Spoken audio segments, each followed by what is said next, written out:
நன்றிகள். அடுத்ததாக இயக்குனர் லிங்குசாமி அவர்களை அன்போடு மேடைக்கு அழைக்கிறோம்.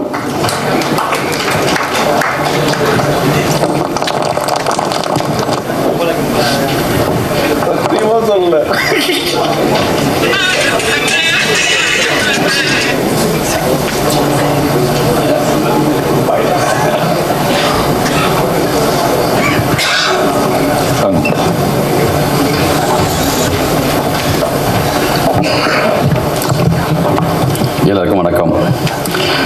ஒரு 1.5 வருஷத்துக்கு முன்னாடி கோவா பிலிம் ஃபெஸ்டிவலில் நானும் செல்வமணி சார்லாம் இந்த படத்தை பார்த்து முடிச்சதுக்கு பிறகு இந்த படத்தை கொண்டு போய் எப்படி சேர்க்கறது அதை பற்றி தான் வந்து கார்த்தி சொல்லிட்டே இருந்தார்.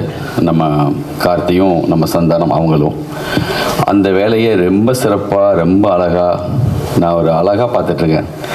ரொம்ப எவ்வளோ அற்புதமாக பேசுகிறாங்க. ராஜமோகன்லேருந்து தொடங்கி பாலன், அப்புறம் மேயாதமான் அந்த டைரக்டரு எல்லாமே ரொம்ப அற்புதமாக இருந்துச்சு.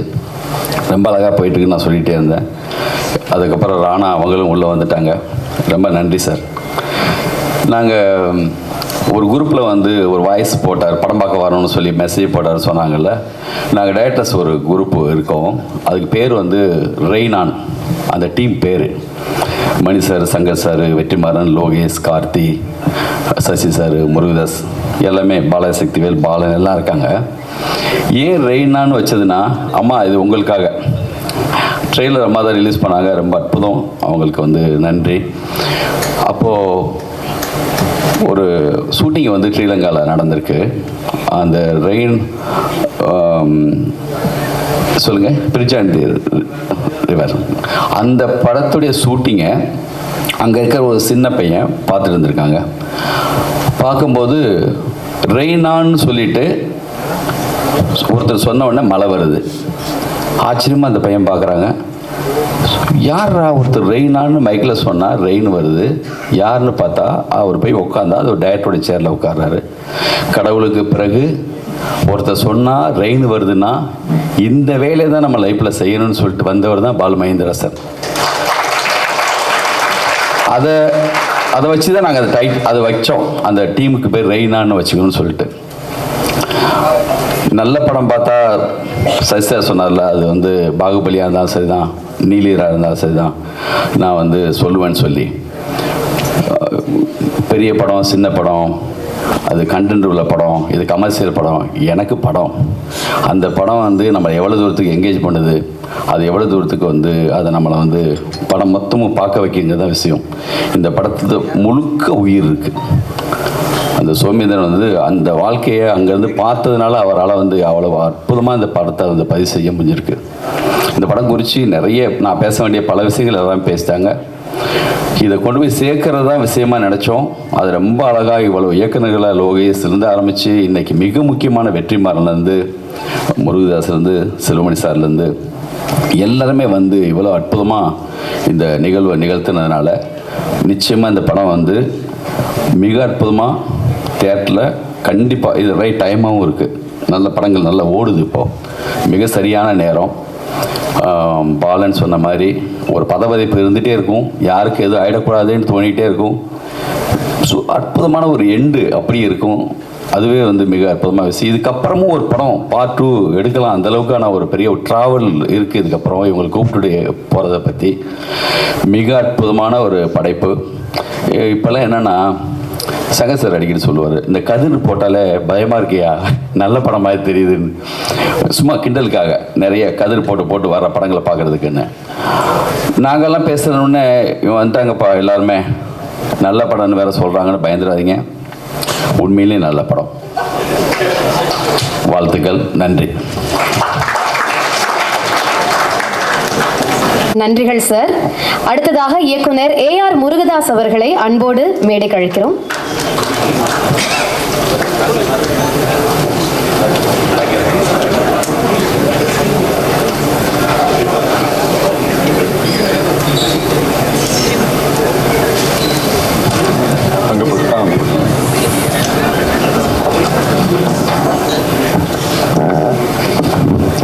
பத்திரிகை நண்பர்கள் அனைவருக்கும் வணக்கம்.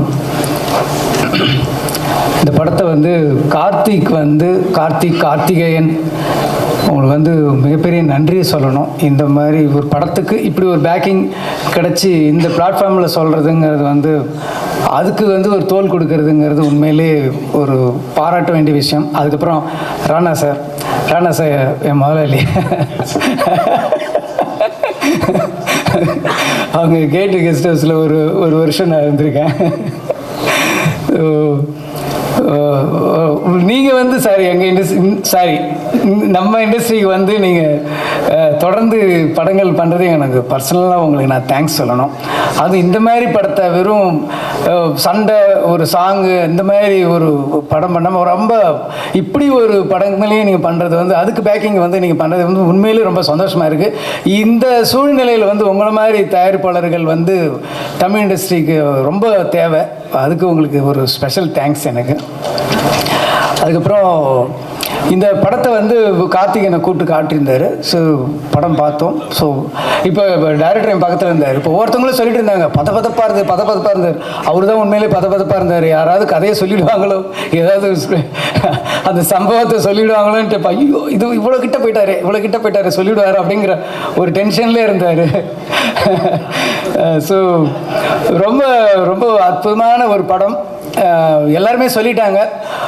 ஒரு போர் சூழல் அப்படிங்கிறது வந்து நம்ம வந்து டிவியில் பார்த்து ஒரு நியூஸில் பார்த்து புரியாத மொழியில் பார்த்தோம்.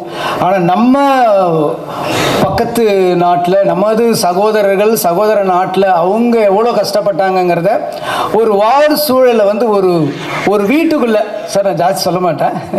ஸோ ஒரு வார் சூழலில் வந்து ஒரு வீட்டில் இருக்கிற ஒரு கேரக்டர்ஸை அவங்களோட எப்படி இம்பேக்ட் பண்ணுது, ஒரு போர் வீரர்கள் அவங்க போராளிகளுக்கு நடுவில் வந்து ஒரு பொதுமக்கள் எப்படி பாதிக்கப்படுறாங்க.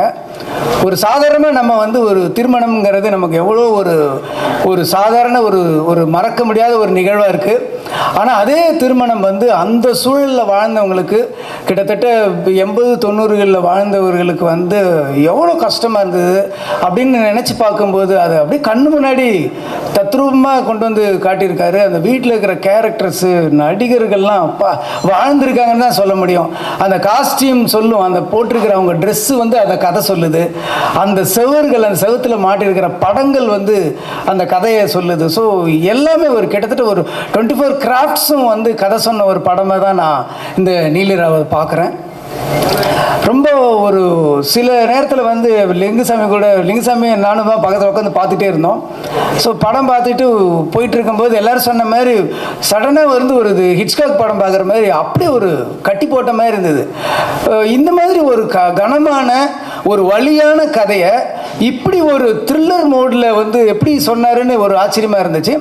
ஸோ படம் பார்த்துக்கிட்டே இருக்கும்போது சில காட்சிகள் வரும்போது அப்படியே மனசை உலுக்கி அப்படியே கண்ணிலேருந்து தண்ணி வர ஆரம்பிச்சிது. கண்ணை வேறு துடைக்க முடியல, கண்ணாடிக்குள்ளே விரல் ஓடுற மாதிரி ரொம்ப இதாக இருந்தது. அதனால் கொஞ்சம் அப்படியே பேக் போனேன். ஏன்னா நமக்கு படம் பார்த்து அழுகு இருக்கும்போது பக்கத்தில் இருக்கிற ஒரு சின்ன ஈகோ இருக்கும் நமக்கு.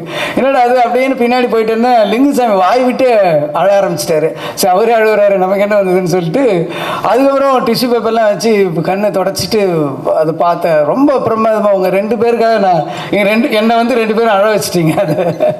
ஸோ ஒவ்வொருத்தரோட அந்த சின்ன பசங்கள்லேருந்து அந்த கேரக்டர்ஸ் பேசுகிற மொழியாகட்டும், அந்த டயலாக்ஸ்லாம் வந்து ரொம்ப பிரமாதமாக இருந்தது சார். நான் வந்து லிங்குசாமி நானும் தான் பேசிகிட்டு இருந்தேன் வெளியே வந்து. மணிசாரோட டயலாக்ஸுக்கெலாம் நாங்கள் ஒரு பயங்கரமான ஃபேன். ஏன்னா மணிசாரோட டயலாக் வந்து நீங்கள் ப்ரிடிக்ட் பண்ணவே முடியாது. இந்த கேரக்டர் இது சொன்னால் இதுதான் பதில் சொல்லும் அப்படின்னு நம்மளால் யூகிக்க முடியாது. அந்த மாதிரி வரிகள் வந்து இந்த படம் ஃபுல்லாகவே இருந்தது. ரொம்ப பிரமாதமாக இருந்தது. இது கிளைமேக்ஸில் வந்து ஒரு ட்விஸ்ட்டுன்னு சொல்கிறது வந்து சினிமா லாங்குவேஜ், அது ட்விஸ்ட்டுன்னு சொல்ல முடியாது, ஒரு உழுக்கல் இருக்கும். எல்லோரும் சொல்லிட்டாங்களே சார், எல்லோரும் சொல்லிட்டாங்க கல்யாணம்னு சொல்லிட்டு, அதனால நான் சொல்கிறேன். அது தாண்டி சொல்ல மாட்டேன். அது மேரேஜில் எண்டில் ஒரு மனசை உழுக்கிற ஒன்று இருக்கும். அது ஒரு நிமிஷம் உங்களால் ஒரு 2 செகண்ட் ஆகும். நம்ம பிரெயின் போய் அதை மெமரி பண்ணி இதுதான் சொல்கிறாங்களா அப்படின்னு சொல்கிறதே இது இருக்கும். அதில் ஒன்றுமே சரி. அந்த நான் வெளியில் வந்தப்போ கூட பேசுகிறேன், அந்த படம் முடிஞ்சதுலேருந்து இன்னொரு கதையை ஆரம்பிக்கலாம். அங்கேருந்து என்ன காரணத்துக்காக அந்த திருமணம் நடக்குது, அந்த திருமணம் நடந்து முடிஞ்ச உடனே என்ன தொடருது அவங்க பயணம், அந்த தொடர்ந்துலேருந்தே ஒரு படம் பண்ணலாங்கிற அளவுக்கு ரொம்ப கனமான ஒரு படம். வாழ்க்கையை வந்து அப்படியே பிடிச்சிருக்கு. ஸோ இன்றைக்கி வந்து யோசித்து பார்க்கும்போது அதில் வாழ்ந்த நிறைய கேரக்டர்ஸுகள் இன்றைக்கி இருக்க மாட்டாங்க, இல்லை அப்படின்னு நினைக்கும் போது அதுக்குள்ளே ஒரு பெரிய ஒரு வலி இருக்க செய்யுது. ஸோ படங்கள் எல்லாம் பாருங்கள். இந்த படத்தை வந்து ஓடிடியில் பார்த்துக்கலாம் அப்படின்னு இருந்துடாதீங்க, தியேட்டரில் வந்து பாருங்கள். முக்கியமாக குழந்தைங்களை கூப்பிட்டு வந்து காட்டுங்க. ஏன்னா 80s நாங்கள்லாம் ஸ்கூலில் அங்கே 80s 90s படிச்சுட்டு இருக்கும்போது, நாங்கள் ஸ்கூலில் காலேஜெல்லாம் போயிட்டு இருக்கும்போது ஜெயவர்த்தனா ஒழிகன்னு கத்தி நம்ம ஓரளவுக்கு அந்த டைமில் ஒரு இலங்கை சம்பவம், அந்த வாருன்றது என்னங்கிறது நமக்கு உள்ள தெரியும். ஆனால் இன்றைக்கி இருக்கிற அடுத்த குழந்தைகளுக்கு, அடுத்த தலைமுறை குழந்தைகளுக்கு வந்து அன்னைக்கு இருந்த ஒரு போர் அந்த காலத்தில் வந்து ஒரு ஃபேமிலி, ஒரு குடும்பம், அந்த குடும்பத்தில் இருக்கிற நபர்கள் எப்படி பாதிக்கப்படுறாங்க அப்படிங்கிறத இந்த படத்தை கூட்டிகிட்டு வந்து எல்லாரும் காட்டுங்க. சாதாரண ஒரு பொழுதுபோக்கு படமாகவும் இருக்கும், ஒரு படமாகவும் ஒரு த்ரில்லர் மூடும் இருக்கும், அதே சமயத்தில் ஒரு கனமான ஒரு கண்ணீர் கதையும் இதுக்குள்ளே இருக்குது. அதனால் எல்லாரும் இதை பாருங்கள். பத்திரிகை நண்பர்கள் இந்த படத்துக்கு உங்களோட சப்போர்ட் இருந்து இந்த படத்தை பெரிய படமாக கொண்டு வரணும் அப்படிங்கிறது என்னுடைய வாழ்த்துக்கள். தேங்க்யூ. அடுத்ததாக திரைப்படத்தின் நாயகன் நவீன் சந்திரா அவர்களை அன்போடு மேடைக்கு அழைக்கிறோம்.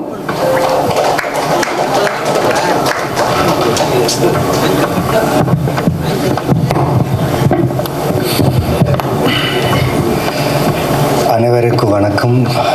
உங்கள் டைம் எடுத்து இவ்வளோ நேரம் எல்லோரும் பேசுகிறது கேட்டு, படத்தை பற்றி எல்லாமே கேட்டு உங்கள் டைம் எங்கள் டீம் ஸ்டோன் பெஞ்ச் டீம் கொடுத்ததுக்காக ரொம்ப நன்றி. ரொம்ப சந்தோஷமாக இருக்குது, திருப்தியாகவும் இருக்குது. மெயின்லி எங்கள் டைரக்டர் இந்த கதையை சொல்ல வேண்டிய ஒரு இன்டென்ஷன் இருக்குது இல்லையா, அது எல்லோரும் புரிஞ்சுக்கிட்டு அதை பற்றி பேசிகிட்டு இருந்தால் ரொம்ப சந்தோஷமாக இருக்குது. Thank you stone bench production. தொடர்ந்து என் கூட படம் பண்ணுறதுக்காக நல்ல ஒரு கேரக்டர், நல்ல கதையில் எனக்கு வாய்ப்பு கொடுத்துருக்க ஸ்டோன் பெஞ்ச் கார்த்திகேயனுக்கு, கார்த்திக் சுப்ராஜ் சாருக்கு, கல்யாண் அந்த ஹோல் டீம் ஆஃப் ஸ்டோன் பெஞ்ச்க்கு ரொம்ப நன்றி. நான் ஃபஸ்ட்டாக நன்றி சொல்ல வேண்டியது சாருகேஷ், எங்கள் டைரக்டர், அம்மு பண்ண டைரக்டருக்கு. ஏன்னா அவர் தான் என்னை ஸ்டோன் பெஞ்சில் அறிமுகப்படுத்தினார் ஒரு தெலுங்கு படம் அம்முனால. ஸோ அந்த படத்துலேருந்து தெரியாது, லைக் கார்த்திக் சார் அந்த எடிட்டில் பார்த்தாரு, ஜிகர்ந்த XXL ஆப்பர்ச்சுனிட்டி கொடுத்தாரு. சோமிதரன் அந்த அம்மு படம் பார்த்தாரு, அதில் இந்த படத்தில் கேப்டனுக்கு ஒரு கேரக்டருக்கு ஒரு வாய்ப்பு கொடுத்தாரு. ஸோ தொடர்ந்து போயிட்டே இருக்குது. ஸோ ரொம்ப கடமைப்பட்டிருக்கேன் ஸ்டோன் பெஞ்ச் ப்ரொடக்ஷன்ஸ்க்கு. ஏன்னா என் family was running because of stone bench production. ஒரு தொடர்ந்து 3 இயர்ஸாக என் ஃபேமிலி ரொம்ப சந்தோஷமாக இருக்கேன்னா ஸ்டோன் பெஞ்ச்காக. So thank you so much. And நீலேரா பற்றி சொல்லணுன்னா, இது ஒரு அமேசிங் எக்ஸ்பீரியன்ஸ். இது அது எப்படி சொல்லணும்னா, ஒவ்வொரு டைரக்டரும் வந்து இங்கே அதோட எக்ஸ்பீரியன்ஸ் சொல்லிட்டு இருக்கும்போது எனக்கு எப்படி பேசணும் தெரியல. பட் ரொம்ப சந்தோஷமாக இருக்குது நீங்கள் எல்லோரும் இங்கே வந்து எங்கள் படத்தோட ட்ரைலரை, எங்கள் படத்தோட சாங், எங்கள் படத்தோட இன்டென்ஷனை புரிஞ்சுக்கிறதுக்காக ரொம்ப தேங்க்ஸ். அண்ட் ஸ்பெஷலி ஆக்டர்ஸ், ஒவ்வொரு ஆக்டர்ஸ்க்கும் ரொம்ப ரொம்ப ரொம்ப நன்றி கடமைப்பட்டிருக்கேன். ஏன்னா இந்த படத்தில் நான் கேப்டனாக நடிச்சிருக்கேன். பட் என்னை கேப்டனாக நம்பி எல்லாருமே நடிக்கும்போது என்னை கேப்டனாக நம்பினாங்க. நவீன் சந்திராவோ இல்லை ஒரு ஆல்ரெடி நிறைய படம் நடித்த ஒரு ஆக்டராக எல்லாமே ஒரு கேரக்டரை என்னை நம்பினாங்க. ஸோ அது அந்த நம்பிக்கைக்கு ரொம்ப தேங்க்ஸ். சோமி, ரொம்ப ரொம்ப நன்றி, ரொம்ப கடமைப்பட்டிருப்பேன். ஏன்னா நான் நிறைய ஃபில்ம்ஸ் பண்ணிகிட்ருக்கேன், நிறைய ரோல்ஸ் பண்ணிகிட்ருக்கேன், எல்லாத்துலேயும் அப்ரிஷியேஷன் வருது. பட் இந்த படம் ரொம்ப ஸ்பெஷலான படம். Because it started from Balu Mahendra sir. நீங்கள் சொன்னீங்க the seed has started from ஹிம்னு சொன்னீங்க. பட் இப்படி ஒரு கதையில் இப்படி ஒரு கேரக்டர் எனக்கு கொடுத்ததுக்கு ரொம்ப ரொம்ப நன்றி. அண்ட் April 3rd இந்த படம் ரிலீஸ் ஆகுது. சார் சொன்ன மாதிரி ஓடிடியில் வந்தால் பார்த்துக்கலாம், எல்லாமே வாங்க தியேட்டரில் பாருங்கள். பிகாஸ் ஒவ்வொரு சவுண்டும், ஒவ்வொரு எமோஷனும், ஒவ்வொரு ஷார்ட்டும் ஒரு தியேட்ரிக்கல் எக்ஸ்பீரியன்ஸ்க்காக முயற்சி பண்ண ஷார்ட்ஸ் ஃபிலிம் இது. ஸோ உங்களுக்கு அந்த சவுண்ட், அந்த எக்ஸ்பீரியன்ஸ், அந்த த்ரில்லிங் ஃபேக்டர் நீங்கள் அதை எக்ஸ்பீரியன்ஸ் பண்ணோன்னா, ஒரு நல்ல சவுண்டில் ஒரு க்ளோஸ்டு 4 வால்ஸில் பார்த்தா இந்த படத்தோட எக்ஸ்பீரியன்ஸ், அந்த படத்தோட ஃபீல், ப்ளஸ் அங்கே நடந்த ஒரு சம்பவம் வந்து நீங்கள் ரொம்ப உணர்ந்து ஃபீல் பண்ணலாம். அண்ட் முக்கியமாக இங்கே வந்திருக்க எல்லாம் லெஜெண்டரி டைரக்டர்ஸ், ரொம்ப ரொம்ப தேங்க்ஸ், நன்றி. அண்ட் எங்கள் ஸ்டோன் பெஞ்ச் ப்ரொடக்ஷனுக்கு உங்கள் சப்போர்ட் இஸ் வெரி ஸ்பெஷல். நீங்கள் கொடுக்குற சப்போர்ட் ரொம்ப important. And please watch this film. இப்படியே சப்போர்ட் பண்ணுங்கள். நல்ல கான்டென்ட்டு, நல்ல ஆக்டர்ஸு. நாங்கள் எல்லாருமே ஒவ்வொரு ஃபிலிமாக ஒரு ரெண்டு ஃபிலிமாக பண்ணி வந்த ஆக்டர்ஸ். இந்த ஃபிலிமில் சோமித்ரன் பண்ண ஒரு அற்புதமான விஷயம் என்னென்னா, national school of drama, FTI, theatre arts, அங்கேருந்து ஒவ்வொரு ஆக்டர்ஸை அங்கேருந்து ஆடிஷன் பண்ணி எடுத்துகிட்டு வந்தாங்க. ஸோ டைவர்ஸ்டான ஒரு கிராஃப்ட் எக்ஸ்சேஞ்ச் நடந்தது. சில ஆக்டர்ஸ்க்கு தமிழ் வராது, சில ஆக்டர்ஸ்க்கு தெலுங்கு வராது, சில ஆக்டர்ஸ்க்கு ஈழத்தமிழ் வராது. பட் எனக்கு ஈழத்தமிழ் ஐடியாவே இல்லை. பட் இங்கே இருக்கிற எல்லா ஆக்டர்ஸ் கூட நடிக்கும்போது அவங்க வந்து என்னை கேப்டனை நினச்சி என் கிட்டேயும் வரல. பிகாஸ் அந்த ட்ரெஸ்ஸை பார்த்து யாருமே என் கிட்டே வரல. பட் நானே போய் என்னை நான் இன்ட்ரடியூஸ் பண்ணி பேசும்போது அவங்க எடுத்த ஒரு வழி, அவங்க எடுத்த ஒரு எல்லாமே எக்ஸ்பீரியன்ஸ் கேட்டதுக்கப்புறம் it was disheartening. At the same time இப்படி ஒரு கதையை சொல்கிற ஒரு ப்ரொடக்ஷன் ஹவுஸ்க்கு நான் ரொம்ப ரொம்ப ஹேட்ஸ் ஆஃப் சொன்னோம். Please keep doing these kind of films. And yes, we all actors are available for this production. Anytime we will be there for this production. Thank you so much. April 3rd in the film release of the Please Parang. Thank you.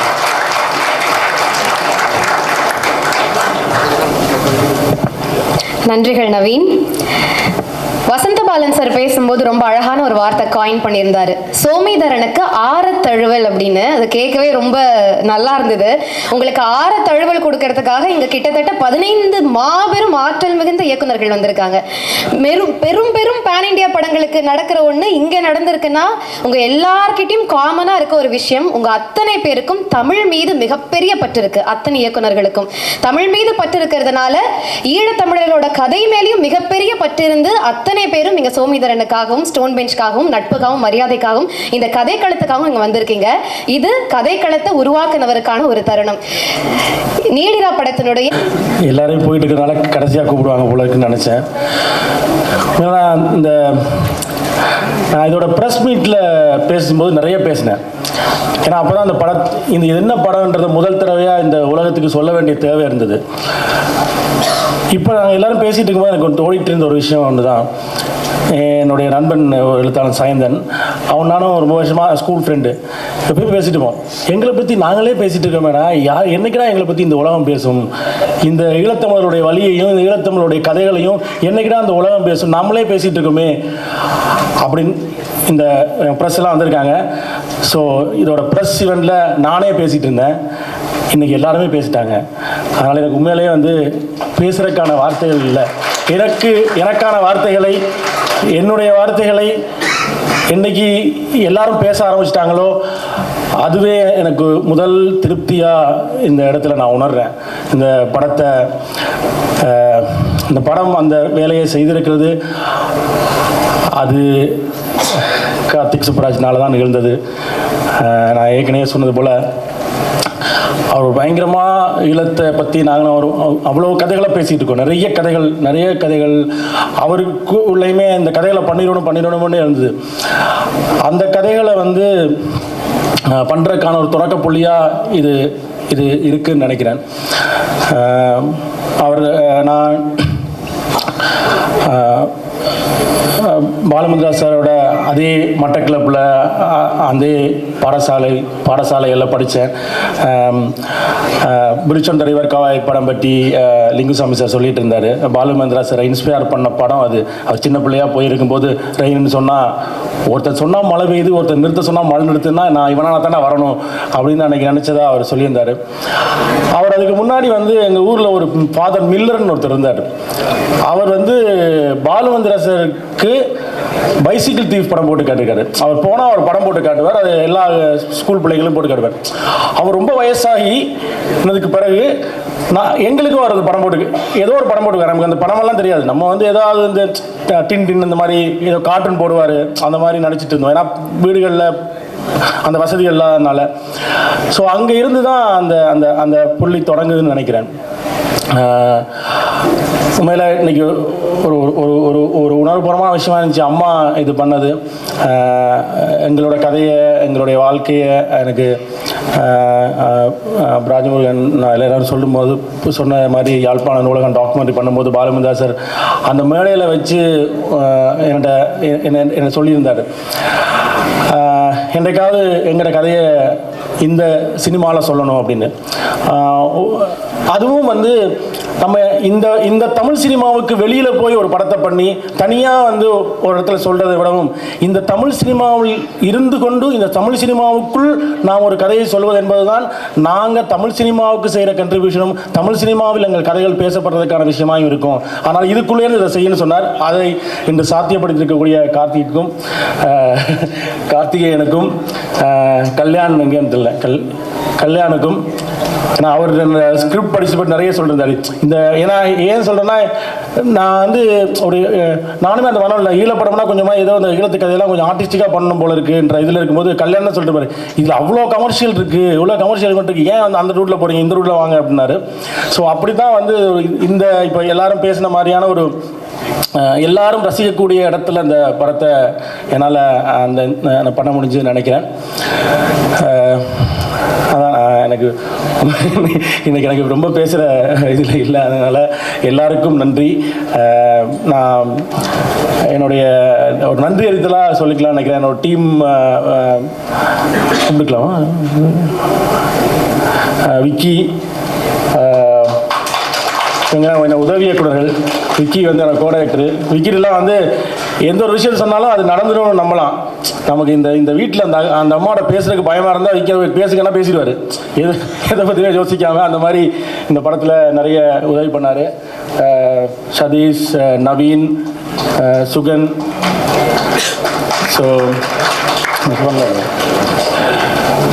So இது வந்து என்னோட direction team ரொம்ப முக்கியமான ஒரு பங்களிப்பு அவங்க செஞ்சுருக்காங்க, அவங்களுக்கு நன்றி. ஸோ அடுத்தது வந்து இந்த படத்தோட cameraman so Pratheeban Pune film இன்ஸ்டியூட்டில் படிக்கும்போது நானும் பிரதீபன் எப்போ தான் பூனே ஃபிலிம் இன்ஸ்டியூட்லேருந்து சென்னை வந்தாருன்னா வீட்டுக்கு வந்துடுவார். வீட்டுக்கு வந்துட்டு நாங்கள் எப்போ தான் வந்து எங்களை கதை எடுக்கிறது, எப்படி படம் பண்ணுறது அப்படின்னு சொல்லி பேசிகிட்டே இருந்துட்டு ஒரு கட்டத்தில் நான் போய் இலங்கையில் போய் படம் எடுத்துகிட்டு வந்து நான் சொன்னேன், பூனே ஃபிலிம் இன்ஸ்டியூட்டில் படிச்சுட்டு சினிமாட்டோகிராஃபி படிச்சுட்டு இங்கே வந்து ஏதாவது ஒரு படத்தில் வாய்ப்பு வாங்கி ஏதோ ஒரு சம்பாதிச்சு ஏதாவது போகலாமே. இல்லை, நான் போய் இலங்கையிலேருந்து தான் படம் எடுப்பேன், அங்கே இருக்கிற படத்தை தான் கேமரா பண்ணுவேன்னாரு. அப்படி ஒரு ஆண்டு காலத்தை அவர் அங்கே செலவழித்த சூழலில் தான் வந்து நான் இந்த படத்துக்கு அதெல்லாம் வேணாம், நம்ம இங்கேயே அந்த படத்தை எடுக்கலாம், வாங்க பிரதீபன் சொல்லி கூப்பிட்டு வந்தேன். ஸோ பிரதீபன் ஏன்னா இந்த வாழ்க்கையோடைய நமக்கு நாங்கள் பேசும்போதே வந்து இதோட கலர்ல இருந்து இதோட மனிதர்களுடைய அந்த வீட்டுக்கு வாட்டருக்கெல்லாம் சொன்னார், அந்த வீட்டுக்கெல்லாம் பெயிண்ட் அடிச்சலான்னு. பெயிண்ட்லாம் அடிக்க வேணாம், அந்த வீட்டில் அந்த வீடை நம்ம கண்டுபிடிப்போம். இப்போ விற்கினாங்கலாம் கிட்டத்தட்ட நாகர்கோவில் ஒரு 120 வீடு தேடணும். ஸோ அந்த வீடு எல்லாமே உயிர்ப்போடு இருக்கணும் அப்படின்னு நினச்சோம். ஸோ 120 வீட்டிலேருந்து எங்களுக்கான ஒரு வீட்டை அங்கே கண்டுபிடிச்சோம். ஸோ அந்த வீட்டை தான் அப்படியே அவர் இந்த கதை மாந்தத்துக்கு கொண்டு வந்தார். ஸோ பிரதீபருக்கு நன்றி. அப்புறம் வந்து எப்பயுமே போரினுடைய அல்டிமேட் விக்டிம்ஸ் வந்து யாருன்னா பெண்கள் தான். எப்பயுமே பெண்கள் தான் வந்து அதோடைய போரோடைய விக்டிமாக இருப்பாங்க. அந்த குடும்பத்தை ஒரு சர்வைவலோட பேக் போனாகவும் பெண்கள் தான் இருப்பாங்க. இந்த படத்துலையும் அப்படி தான் இருக்காங்க. அப்படி பெண்களாக இருக்க பெண்களுக்கும் போருக்குமான அந்த தொடர்பை வந்து கொண்டு வருவதற்கு எனக்கு ஒரு பெண் எடிட்டர் வச்சாங்க, ராதா. ஸோ ஏன்னா தமிழ் சினிமாவில் ஒரு இது இருக்குல்ல, எப்பவுமே ஆண்களே சேர்ந்து எல்லாத்தையும் பண்ணிடுறாங்க அப்படின்னு. அப்படி இல்லாமல் வந்து ஒரு அந்த வேறு பெர்ஸ்பெக்டிவ் கிடைச்சிது ராதா. அப்புறம் இசையமைப்பாளர் கே அவர் வந்து ரொம்ப அற்புதமான ஒரு இசையை இந்த படத்துக்கு, யாழ்ப்பாணத்துக்கு அல்லது ஈழத்துக்கு என்று ஒரு இசை இருந்தால், ஒரு சவுண்ட் இருந்தால் அந்த சவுண்ட் வந்து இந்த படத்தில் கேட்கலாம். அது வந்து கே பண்ணியிருக்காரு. இது எல்லாத்தையும் விட வந்து எங்களுடைய சவுண்ட் டிசைனர் தப்பாஸ் நாயக்கு சொல்லணும். இந்த படம் வந்து எனக்கு இந்த படம் வெளியே வரும்ன்ற எவ்வளோ ஆர்வம் இருந்துச்சோ அந்த ஆர்வம் வந்து தபாஸ் சாருக்கு இருந்துச்சு. இந்த படத்தை முதல் பார்த்த மாத்திரத்திலேருந்து அவர் அவ்வளோ நுட்பமான யாழ்ப்பாணத்தினுடைய அல்லது ஈழத்தினுடைய சவுண்டை அவ்வளோ ஒர்க் பண்ணியிருக்காரு. இந்த படம் நீங்கள் பார்க்கும்போது அதனால தான் எல்லா இயக்குநர்களும் சொன்னது போல் இந்த படம் தியேட்டரில் ஒரு வேறு வகையான எக்ஸ்பீரியன்ஸை கொடுக்கும். அதனால் இந்த படத்தை தியேட்டரில் தயவு செய்து பார்க்கணுன்றது காரணம் வந்து அந்த இசையும் சவுண்டையும் நீங்கள் தியேட்டரில் இருக்கும்போது வேறு வகையாக உணர்வீங்க. அவ்வளோ நுட்பமான ஒரு சவுண்ட் டிசைனை வந்து தபாஸ் நாயக் பண்ணியிருக்காரு. அவருக்கு நன்றி. அதே போல் ஆர்ட் டைரக்ஷனில் ஒர்க் பண்ணவங்க எல்லாருமே அந்த அந்த அந்த வேலையை உணர்ந்து அதை பண்ணியிருக்காங்க. ஆர்ட் டைரக்டர் மார்ட்டின் இந்த எல்லாருமே உணர்ந்து அந்த வேலையை பண்ணியிருக்காங்க. இதை தாண்டி நம்ம இந்த மெயின் டெக்னீஷியனை தாண்டி இதில் வந்து ஒரு வார் ஃபிலிமில் வந்து ஸ்டண்ட் மாஸ்டரோட ரோல் முக்கியம். ஆனால் அவருக்கு நாங்கள் கொடுத்த ஸ்டண்டே வேறு. தினேஷ் சுப்ராயன் மாஸ்டர் வந்து அவர் வந்து தமிழ் சினிமாவில் பல ஸ்டண்டுகளை பண்ண ஒருத்தருக்கு வந்து நாங்கள் இந்த படத்தில் வேற வகையான ஒரு ஸ்டண்டை கொடுத்தோம். அது ஒரு 2 கைகளையும் காலையும் கட்டிட்டு ஒரு ஸ்டண்டு பண்ணணுன்றா எப்படி இருக்குமோ அந்த மாதிரி. ஆனால் வந்து அவருக்குள்ள ஒரு இயக்குனர் ஸ்டண்ட் மாஸ்டர் இருந்ததுனால அவர் ரொம்ப நுட்பமான அந்த அந்த அந்த சார் சொன்ன மாதிரி அந்த எட்ஜ் ஆஃப் த மூமெண்ட்டில் துப்பாக்கி முனையில் நிறுத்துகிற அந்த அந்த அந்த அந்த அந்த பதட்டத்தை வந்து எனக்கு கொண்டு வரதில் முக்கியமாக இருந்தவர் வந்து ஸ்டண்ட் மாஸ்டர் தினேஷ் சுப்ராயன் அவர்கள். ரொம்ப அற்புதமாக அந்த வேலையை எனக்கு பண்ணி கொடுத்தாரு. ரொம்ப ரொம்ப ஹெல்ப்ஃபுல்லான விஷயமா இருந்தது. ஒவ்வொருத்தருமே உணர்ந்து அதை பண்ணியிருந்தாங்க. அங்கே இருந்த லொக்கேஷன் மேனேஜர்லேருந்து எல்லாருமே வந்து அந்த வேலையை பண்ணிட்டு இருந்தாங்க. சாப்பாடு சமைக்கிற ஆட்கள்லேருந்து ஒரு சப்பாத்தி போடணுன்னாலும் அங்கே போய் சப்பாத்தி போடணும். திரிகனை பார்த்தா அந்த பக்கம் புட்டை வச்சு எல்லாரும் புட்டு சாப்பிட்டு இருக்காங்க. என்னன்னு கேட்டால் இந்த புட்டு சீனுக்கு புட்டை வைக்க சொன்னோம்ல, ப்ரொடக்ஷன் எல்லாரும் புட்டை வைக்க ஆரம்பிச்சிட்டாங்க. மொத்த பேரும் புட்டு சாப்பிட்டு இருக்காங்க. So it's become a family. அந்த அந்த அவர் கேப்டன் சொன்ன மாதிரி நான் நடிகர்களுக்கு வந்தேன்னா எல்லா டெக்னிக் சொல்லிட்டேன் தெரியல, பதட்டத்தில் யாரோ மறந்துடுறேன்னு தெரியல. வைக்கிறதா அவர் தான் ஆக்டிங் கோச் பண்ணார் ரஜின். ஸோ நன்றி ரஜின். கிட்டத்தட்ட ஒரு 10-15 நாள் எல்லாருக்கும் வந்து நான் 2 தடவை போனேன். ஏதோ அந்த ரூமை சுற்றி நடக்க விட்டே இருந்தார். சரி ஏதோ ஒரு ஆக்டிங் பண்ணான்னு நினச்சிட்டு விட்டு வந்துட்டேன். இது இல்லாமல் வந்து இப்போ வந்து ஒரு ஆரியன் ஒருத்தர் வந்திருக்காரு. அவர் வந்து அவர் உண்மையிலே மிலிட்ரியில் இருந்தவர். அவர் தான் வந்து இவங்களுக்கு ட்ரெயினர். ஸோ போராளிகளுக்கு நானே பண்ணிட்டேன். ஸோ இவங்களுக்கு அப்போ என்ன பண்ணோன்னா மிலிட்ரி டீம் எல்லாத்தையும் நம்ம ஸ்டே பண்ணுறதே வந்து அந்த அந்த கெஸ்ட் ஹவுசஸ் அந்த காட்டேஜஸில் வந்து ஒரு காட்டேஜ் ஃபுல்லாக மிலிட்ரி டீம் வருது. ஸோ கேப்டனு அவரோட டீம் அங்கே இருந்துருவாங்க. ஸோ அது மிலிட்ரி பேஸ் தான். இந்த பக்கம் போராளிகள் டீமுக்கு அவங்களுக்கு ஒரு பேஸ். அப்புறம் குடும்பத்துக்கு ஒரு இது குடும்பமெல்லாம் அவங்க குடும்பமாகவே இருந்துப்பாங்க. ஸோ அவங்க ஒரு கட்டத்தில் அவங்க சொன்ன மாதிரி அவங்க ஒரு குடும்பமாக ஆகிட்டாங்க. ஸோ இவங்க இப்போ அவர் சொன்னது மாதிரி தான், ஒரு கேப்டன் வர்றான்னா இந்த குடும்பம் பயந்துடும் செட்லேயே. அப்புறம் இவராக போய் தான் பேசணும். யூஸ்வலாக வந்து ஒரு நான் ஆர்டிஸ்ட் வரும்போது எல்லாரும் போய் ஹாய் சொல்லுவாங்கல்ல. ஸோ இவருக்கு அது நடக்காது. எனக்கு வேறு பையன், ஐயோ இவர் தப்பாக நினச்சிட்டு வர போல இருக்குன்னு. ஆனால் அவங்களுக்கு ஒரு கேப்டனாக பார்க்க ஆரம்பித்தாங்க. ஸோ அது வந்து தான் அந்த படத்தில் வந்து நடந்திருக்கு. ஒவ்வொருத்தரும் அதை அந்த கேரக்டராக உள்வாங்கி அதுவும் நிறைய ஈழத்தில் இருந்தவர்களும் இங்கே எல்லாரும் சேர்ந்து பண்ணதுனால இந்த கதைகள்லாம் அவங்க கேட்டு அவங்க அந்த கதைகளை உள்வாங்கி ஒரு இது பண்ணாங்க. ஸோ நான் பெர்ஃபார்மன்ஸாக சொல்கிறதுனா அது எல்லாருமே சொல்லிட்டாங்க. ஸோ ஒவ்வொருத்தராக சொல்ல வேண்டிய தேவையில்லை.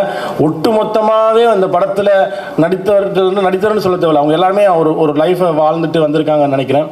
ஸோ எல்லா நடிகர்களுக்கும் நன்றி. ஸோ அதில் என்னோட கேரக்டராக நானாகவும் ஒரு கேரக்டர் இருக்குது. அந்த சின்ன பையன் தான் நான். அந்த சின்ன பையன் அவர் நடிச்சிருக்கான். ஸோ இது எல்லாமே வந்து ரொம்ப இயல்பாக நடந்துச்சு. இந்த நிகழ்ச்சிக்கு வராமல் வெளிநாடுகளில் இருக்கக்கூடிய சில பேர்லாம் நடிச்சிருக்காங்க. அந்த ஒரு ஐயாலாம் அவர் வந்து ஒரு வயசான தாத்தாவர் நடிச்சிருக்காரு. அவர் வந்து 72ஆம் ஆண்டு ஈழத்தில் எடுத்த ஒரு படத்தில் ஹீரோவாக நடித்தவர். ஆனால் போர் சூழல் அவரை வந்து எங்கெங்கேயோ சுற்றி அவர் எங்கேயோ ஒரு சுவிட்சர்லாந்து நாட்டில் இன்னைக்கு இருந்துகிட்ருக்காரு. ஸோ 50 வருஷம் கழிச்சு அவர் நடிக்கணும். அவர் எப்போயுமே நடிக்கணும் என்ற ஆசை இருந்துகிட்டே இருந்துச்சு அவருக்கு. அவரெல்லாம் 77ஆம் ஆண்டு இந்திய இலங்கை கூட்டு தயாரிப்பில் ரஜினி சாரை வச்சு ஒரு படம் தயார் பண்ணாங்க. அதில் இலங்கையிலேருந்து நடிக்கிறதுக்காக அவர் பிளான் பண்ணும்போது 77 இலங்கை பெரிய கலவரம். அதோடு அவர் கனவு முடிஞ்சு போய் அவர் அங்கேருந்து கிளம்பி நாடாக போய் அவர் வந்து சுவிட்சர்லாண்டில் அன்றைக்கி வாழ்கிறாரு. ஸோ அவர் அந்த மாதிரி நிறைய ஒவ்வொரு கேரக்டர்ஸ்க்கு பின்னாடியும் நிறைய கதைகள் இருக்குது. ஸோ அந்த நடிகர்கள் எல்லாருக்குமே நன்றி. ஆர்டிஸ்ட் வர சொல்கிறேன்.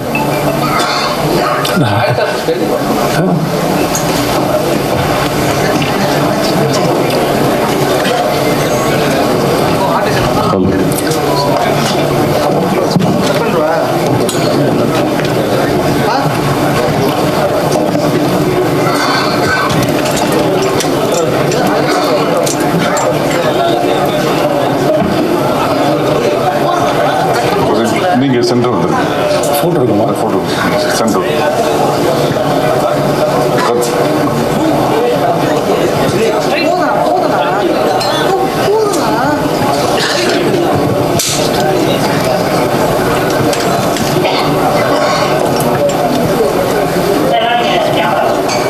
So look center.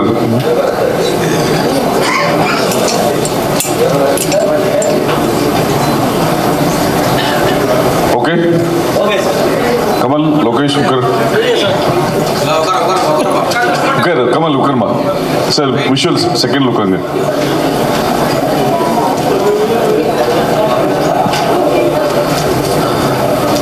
Visual okay ba?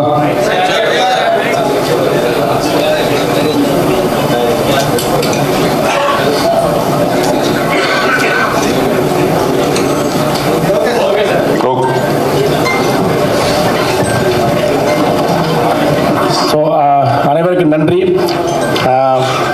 Actually Karthik வந்து ஆரம்பத்தில் இந்த ஈழ முள்ளிவாய்க்காலுக்கு பிறந்தே வந்து ஸோ அவருக்கு ஒரு பெரிய தயக்கம் இருந்துச்சு அங்கே போகிறதுலலாம். இன்னைக்கு கார்த்திக் இனி தயக்கம் இல்லாமல் ஈழ மண்ணிலலாம் கால் வைக்கலாம். ஸோ என்ன நீங்கள் ஒரு படத்தை பண்ணியிருக்கீங்க. அவருக்கு அந்த மண்ணுக்கு போகிறதுல ஒரு எப்பவுமே சொல்லுவாங்க, என்னால் எல்லாரும் டூர் போகிறாங்க, என்னாலாம் அங்கே போக பயமாக இருக்குது, அந்த ஒரு மனத்தடை ஒன்று இருக்குது, ஒரு அவ்வளோ வழிகள் நிறைஞ்ச மண்ணில் போகிறதுக்கு. ஸோ அந்த வழிகள் நிறைஞ்ச மண்ணில் இருந்த மக்கள், நான் ஆரம்பத்தில் இதை தொடங்கினது மாதிரி எங்களுக்காக நாங்கள் பேசிய காலம் போய் எங்களுக்காக எல்லோரும் பேசிய ஒரு காலத்தை உருவாக்குறதுக்கான ஒரு விதையை போட்டிருக்கீங்க. அதனால் நீங்கள் இலங்கைக்கு போகணும், ஈழத்துக்கு போகணும். அங்கிருந்து இன்னும் படைப்புகள் வர்றதுக்கான ஒரு ஆர்வமாக இது இருக்கும். இவ்வளோ நாளும் ஈழத்து கதைகள் என்பதற்கு ஒரு பெரிய சுவர் இருந்தது, ஒரு பெரிய தடை இருந்தது. அந்த தடையை இந்த படம் தகர்த்தால் அங்கிருந்து சொல்வதற்கு பல நூறு எண்ணற்ற கதைகள் இருக்கிறது. நாங்கள் இரண்டாம் உலக யுத்தத்தின் கதையை வச்சுக்கொண்டு இவ்வளவு காலமும் இன்னமும் ஹாலிவுட்டில் படம் எடுத்துகிட்டே இருக்காங்க. ஒரு வியட்நாம் சண்டை காலத்தை பற்றின கதையை வச்சுக்கொண்டு இன்னமும் ஹாலிவுட்லேருந்து படங்கள் வந்துகிட்டே இருக்குது. அந்த மாதிரியான அற்புதமான படங்களை அங்கேருந்து வந்துட்டு இருக்கக்கூடிய சூழல், அந்த மாதிரியான படங்களுக்கான கதைக்களங்கள் நிறைய கதைகள் இருக்குது. ஸோ நம்ம சொல்ல நினைக்கிற பரபரப்பான, நம்ம சொல்ல நினைக்கிற கமர்ஷியலான பல கதைகள் இங்கே இருக்குது. அந்த கதைகளுக்கான ஒரு திறவுகோலாக இந்த படம் இருக்கும் என்று நான் நம்புகிறேன். ஸோ அனைவருக்கும் நன்றி, இவ்வளவு இயக்குநர்களுக்கும் நன்றி. இது ஒரு பெரிய ஒரு கிஃப்டான ஒரு விஷயம். இந்த மாதிரி ஒரு நிகழ்வு நான் எதிர்பார்க்கவே இல்லை. ரொம்ப நன்றி.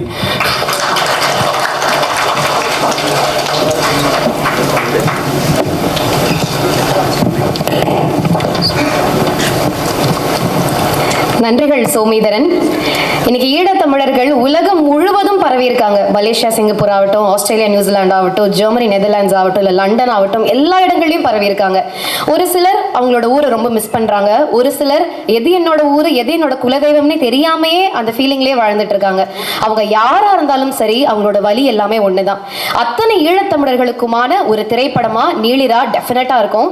அண்ட் பவா சார் பிரபஞ்சன் பத்தின ஒரு விஷயத்தை நினைவு கூர்ந்திருந்தார். இவ்வளவுக்கு பிறகும் ஒரு பூ பூக்கத்தானே செய்கிறதுன்னு. அந்த பூ கண்டிப்பா நீளிராவா இருக்கும் அப்படிங்கறதுல எந்த டவுட்டுமே கிடையாது. இந்த தருணத்துல சோமேதரன் அவர்கள் நிறைய விஷயங்கள் பேசியிருந்தீங்க. உங்களை பத்தி ஒருத்தர் பேசியிருக்காரு, அந்த விஷயத்த இப்ப பார்க்க போறோம். அண்ட் இப்ப நீங்க பார்க்க போற ஏவி ஒரு ரீமாஸ்டர் பண்ணப்பட்ட ஏவி, அதனால கொஞ்சம் கூர்ந்து கவனிச்சா மட்டும்தான் புரியும். சோ கவனமா பாருங்க. AV please. லைக் சரிட்டல ஏவி சௌலியன் தமிழ் சரித்திரத்தில் ஒரு முக்கியமான பெயராக சினிமா சரித்திரத்தில் ஒரு மிக மிக முக்கியமான பெயராக என்று நான் திடமாக நம்புகிறேன். இந்த படைப்பு அவருடைய வயசுக்கு நிகழ்ச்சித அப்பாற்பட்ட மகிழ்ச்சியோடு காணப்பட்டாங்க. அதை ஒரு ஈழத்தமிழனை பதிவு செய்திருக்கிறார் என்பதில் எனக்கு தனிப்பட்ட கருவோடு இருக்கிறது.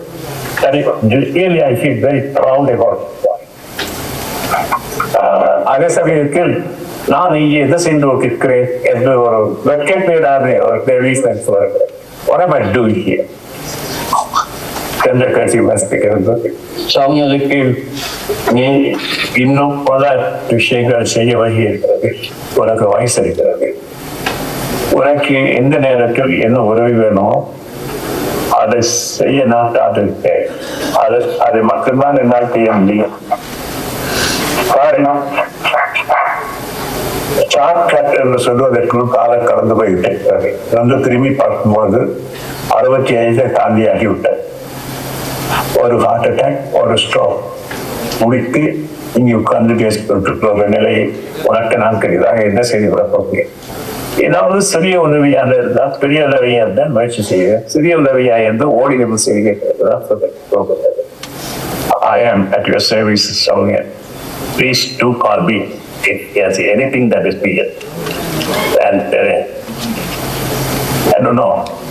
It is like it's going on and on, but I wanted to go together from that.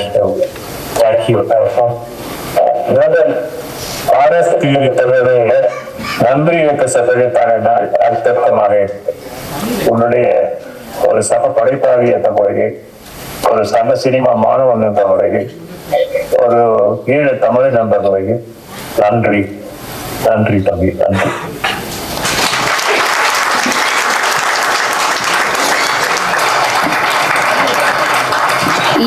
இதனால் இவன் முடிக்கும் என்றாய்ந்து அதனை அவன் கண் விடல் அப்படின்ற மாதிரி இந்த விஷயத்த எனக்காக இப்ப நான் பண்ண முடியாது, எனக்கு பிறகு இவனாலதான் பண்ண முடியும்னு அவங்க கையில் அப்படி கொடுத்துட்டு போயிருக்காரு பாலு மகேந்திரா ஐயா அவர்கள். அதை மிகச்சிறப்பா செஞ்சிருக்கீங்க. நிறைய வாழ்த்துக்களும் அன்பும் எங்க எல்லார் சார்பா உங்களுக்கு சோமி.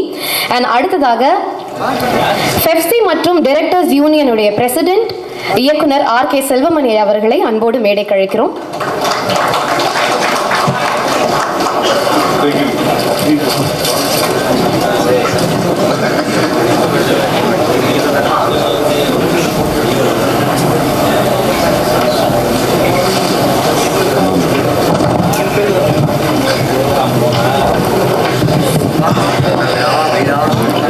நீலிரா திரைப்பட விழாவுக்கு வந்திருக்கின்ற நண்பர்கள் அனைவருக்கும் என்னுடைய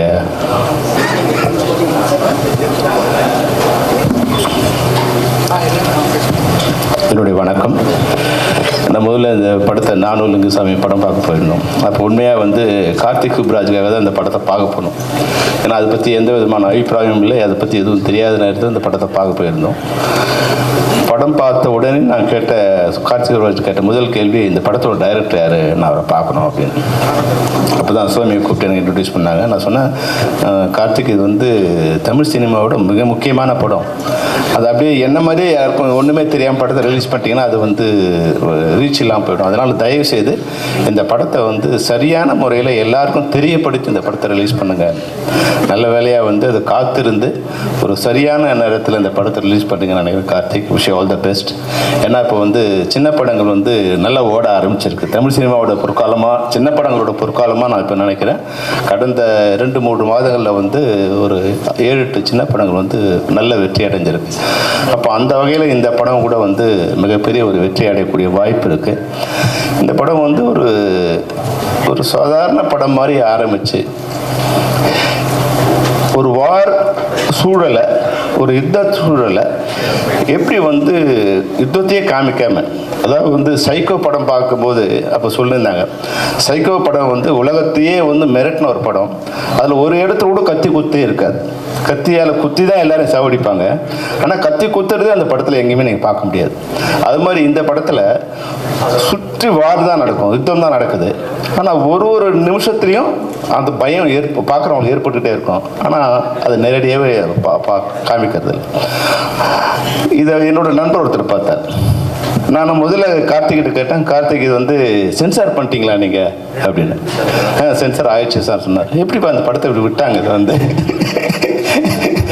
ஏன்னா சென்சாரால் பாதிக்கப்பட்டவன் நான். அதனால் எப்படி இந்த படத்தை விட்டாங்க? ஏன் சார்னார். இல்லைப்பா, நான் சொல்ல முடியாத விஷயங்கள்லாம் படத்தை முழுக்க நிறைஞ்சிருக்கு, அது எப்படி அவங்க கண்டுக்காம விட்டாங்க? ஏன்னா குற்றப்பத்திரிகை படம் எடுக்கும்போது அந்த படத்தை வந்து 9 தடவை சென்சார் பண்ணாங்க. 9 தடவை அவங்க சொன்னது என்னென்னா, இது விடுதலை புலிகளுக்கு சப்போர்ட்டாக இருக்குது இந்த படம். நான் சொன்னேன், எங்கே சப்போர்ட்டாக இருக்கோ அதை கட் பண்ணிடுங்கன்னு. அவங்களுக்கு எங்கே சப்போர்ட்டாக இருக்குன்னு கண்டுபிடிக்கவே முடியல. ஆனால் படம் பார்த்து முடியும் போது அவங்களுக்கு வந்து இது டைகர் சப்போர்ட் பண்ணுது. ஏன்னா அந்த உணர்வு இருந்தால் தான் அதை உள்ளே கொண்டு வர முடியும். சிவராசனை காமிக்கும் போது சிவராசன் ஷூட் பண்ணுறாங்க. சிவராசன் ஷூட் பண்ணும்போது சிவராசன் சிவபூஜை பண்ணிட்டு இருக்காரு. அப்போ சிவராசனும் தள்ளி இருக்கும்போது சுபாவம் இருக்கும்போது அவங்க உட்காந்துருக்கிறது எப்படி உட்காந்துருக்காங்க, அந்த பூஜை பண்ணுறது எப்படி பண்ணுறாங்க, அது ஒரே ஷாட்டு தான் இருக்கும். அந்த ஷாட்டை பார்க்கும்போது கடைசி வரைக்கும் சிவராசன் மேலே யாருக்கும் கோவம் வராது. அப்போது அதுதான் அந்த எப்படி அந்த நடிகர்களை கேரக்டரை எப்படி காமிக்கிறோங்கிறத பொறுத்து தான் அந்த படம் அமையும். அதுமாதிரி இந்த படத்துலேயும் வந்து ஒரு இராணுவம் எங்கே போனாலும் இராணுவம் தான். அது இந்திய இராணுவமாக இருந்தாலும் சரி, இந்திய இராணுவமே இந்திய நாட்டுக்குள்ளே பொள்ளாச்சிக்குள்ளே வந்ததுன்னா பாகிஸ்தான் இராணுவம் என்ன பண்ணுச்சு, அதுதான் இந்திய இராணுவம் அங்கே பண்ணும். அதுதான் இராணுவத்தோட கேரக்டர் அது. அப்போ இராணுவம் போய் நமக்காக போன இராணுவம், நம்ம தமிழர்களை காப்பாற்றுறதுக்காக போன இராணுவங்கிற போது அந்த இராணுவத்தால் எப்படி வந்து பாதிக்கப்படுறாங்க அப்படிங்கிறத வந்து மிக அழகாக எந்த விதமான செயல்பாடுகளுமே இல்லாமல் அந்த படத்தை வந்து மிக அழகாக காமிச்சிருக்காங்க. ஒரு கேரக்டரும் அந்த வலியை, ஈழத்தமிழர்கள் வலியை எப்படி வந்து தத்துவமாக காமிச்சிருக்காங்கன்னா அவ்வளோ பிரம்மாண்டமாக இருக்கும். நான் இந்த படத்தை பார்த்த பிறகு நான் யாழ்ப்பாணம் போயிருந்தேன். போய் ஒரு இடத்துக்கும் நான் வந்து ஒரு நாள் தான் போயிட்டு வரலான்னு போனேன். போயிட்டு அப்புறம் வந்து ஒரு 7-8 நாள் அங்கேயே இருந்தேன்.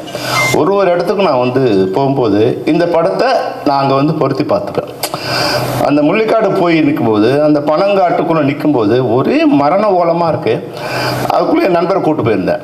அந்த முள்ளிக்காடுக்கு முன்னாடி வந்து ஒரு பெரிய கடல் இருக்குது. கடல்னால் ஒரு 5 அடி 4 அடி தான் இருக்கும் தண்ணி. அது மாதிரி அதில் இறங்கலான்னா வரல சார், இறங்க முடியாது. நாங்கள் எப்படி, ஏன்னா உள்ளுக்குள்ளே வந்து அந்த குருத்து முள் வந்து 1/2 அடி வரைக்கும் அந்த முள் இருக்கும். ஆனால் அந்த முள்ளுக்குள்ளே தான் வந்து லட்சக்கணக்கான பேர் நடந்து போயிருக்காங்க. அந்த கடலே அப்போ வந்து சிவப்பாக மாறி இருந்ததுன்னு என் நண்பர் சொன்னார். அப்போது அது போன்ற வழிகளை வந்து சோமி சொன்ன மாதிரி நான் கூட வந்து ஓயாதலைகளை வந்து ஒரு படமாக்கலாங்கிறதுக்காக நான் இப்போ போயிருந்தேன். ஏன்னா 2ஆம் உலகப் போரை பற்றி ஆயிரக்கணக்கான படங்கள் வரும்போது நம்ம தமிழ் சமூகம் சம்மந்தப்பட்ட ஒரு வெற்றியை, அது வெற்றி அடைந்ததை ஒரு உலகத்துக்கு காமிக்கணுங்கிறது என்னோட ஒரு விருப்பம். அதுக்காக தான் இப்போ இடத்தெல்லாம் பார்க்கும்போது அந்த வெற்றியை விட அதனால் பாதிக்கப்பட்ட மரண ஓலம் இருக்குல்ல, அது என் காதை வந்து ஒலிச்சிட்டே இருந்தது. இந்த படத்தை நீங்கள் பார்த்தீங்கன்னா இது தியேட்டரில் தான் பார்க்கணும். சும்மா நீங்கள் ஓடிடியில் பார்த்தீங்கன்னா இந்த படத்தை ஃபார்வர்ட் பண்ணுவீங்க, இல்லை உள்ளே போய் உட்காந்து சாப்பிட்டு பார்ப்பீங்க, காஃபி குடிச்சிட்டு பார்ப்பீங்க. அப்படிலாம் இல்லாமல் யார் படம் பார்க்க போனாலும் ஒரு தியேட்டருக்குள்ளே உட்காந்து இந்த படத்தை பார்க்கும்போது நீங்கள் அந்த வாழ் சூழல்லே இருக்க மாதிரி ஒரு உணர்வு இந்த படம் ஏற்படுத்தும். அந்த கேரக்டர்ஸ் இது வந்து நம்ம பேசும்போது சொன்னாங்க ஒரு சின்ன வீட்டுக்குள்ளேயே நடக்கிற கதைன்னு. வீட்டுக்குள்ளேயே நடக்கிற கதை இல்லை. இதில் போராளிகள் இருக்காங்க, டைகர்ஸ் இருக்காங்க, இந்திய இராணுவம் இருக்குது, ஸ்ரீலங்கா இராணுவம் இருக்குது. மொத்த வார் சூழலையும் ஒரு கேரக்டர் மூலம் ஒரு இடம் மூலம் இது காமிச்சிருக்கு. அப்போ என் நண்பர் சொன்னார், அவர்கிட்ட இந்த படத்தை அவங்க இது எஃப்எம்எஸில் காமிக்கும் போது அவர் போய் பார்க்க சொன்னேன். அவர் சொன்னார், சார் இவ்வளோ கண்ணியமாக ராணுவம் எங்ககிட்ட நடந்ததே இல்லைன்னார். நான் சொன்னேன், இந்த சூழலில் இதுக்கு மேலே எங்களால் எடுக்க முடியாது பார். ஏன்னா இந்தியாவில் வந்து உண்மை எடுக்கிறது ரொம்ப கஷ்டம்.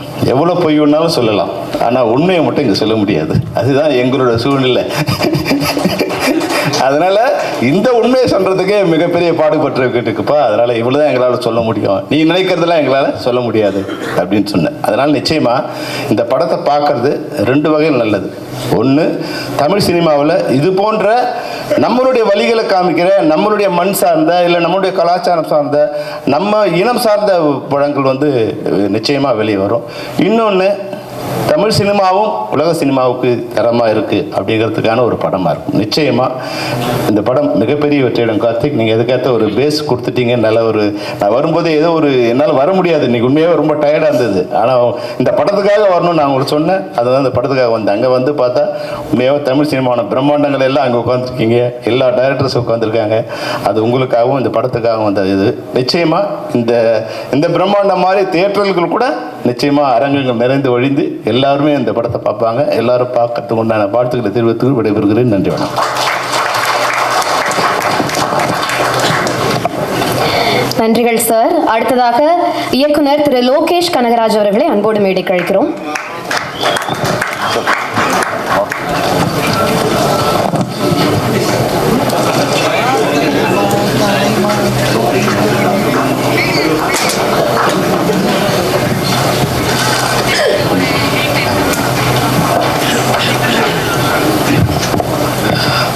எல்லாருக்கும் வணக்கம். ஃபர்ஸ்ட் ஆஃப் ஆல் தேங்க்ஸ் இந்த ஸ்டேஜ் எனக்கு இங்கே கூப்பிட்டதுக்கு. இந்த கூட்டத்திலே இந்த படத்தை பார்க்காத ஒரு ஆள் நான் தான் நினைக்கிறேன். நான் பார்க்க முடியல. ரத்னா கிட்ட கேட்டேன் படம் எப்போ இருந்துன்னு. அப்படியே பயங்கரமாக அழுதுண்டா அப்படின்னு சொன்னான். நானும் உங்கள் எல்லோரும் மாதிரியும் வெயிட் பண்ணிருக்கேன். April 3 தியேட்டரில் தான் போய் பார்க்கணுன்னு. அண்ட் நான் ஆக்சுவலி வாழ்த்துக்கள் சொல்ல தான் வந்தேன். எல்லா தடவையும் தொடர்ந்து கார்த்திக் சுப்புராஜ் சார் வந்து அவரோட படங்களில் அவரோட டைரக்ஷன் ஆகட்டும் இல்லை அவரோட ப்ரொடக்ஷன் ஆகட்டும் சம்வேர் எல்லா இடத்துலையுமே இலங்கை தமிழர்களும் அவங்களோட பிரச்சனைகளையும் தொடர்ந்து சொல்லிகிட்டே வரணும்னு நினைக்கிறதுக்காகவே அவருக்கு வாழ்த்துக்கள். இந்த படம் வெற்றி பெற வாழ்த்துக்கள். And Karthikeya Sundaram sir, Rana Daggubati sir, Naveen and சனந்துக்காக நான் ஐம் வெரி ஹாப்பி ஃபார் யூடா இந்த படத்துக்காக. அண்ட் சோமிதரன் சார், இந்த டீமுக்காகவே ஒரு பெரிய வாழ்த்துக்கள். அண்ட் நான் வந்து படம் தேட்டரில் பார்க்க போகிறேன். நன்றி நன்றி நன்றி. தேங்க்யூ.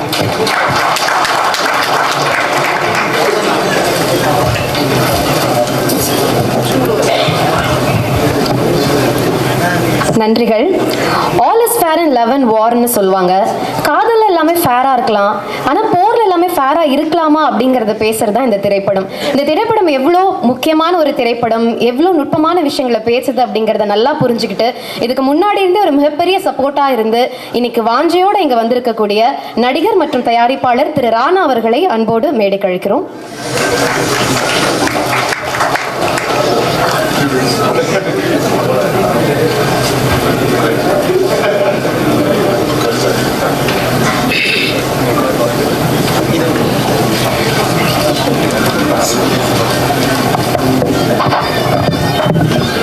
Hello, good evening. மேடையில் பேசுகிற அளவுக்கு தமிழ் எனக்கு தெரியாது, அது உங்களுக்கு எல்லாம் புரியும். So I'm just going to continue in English. Soumithran made a very personal story. It says it's memories of a war child. But those personal stories become very important stories for generations ahead.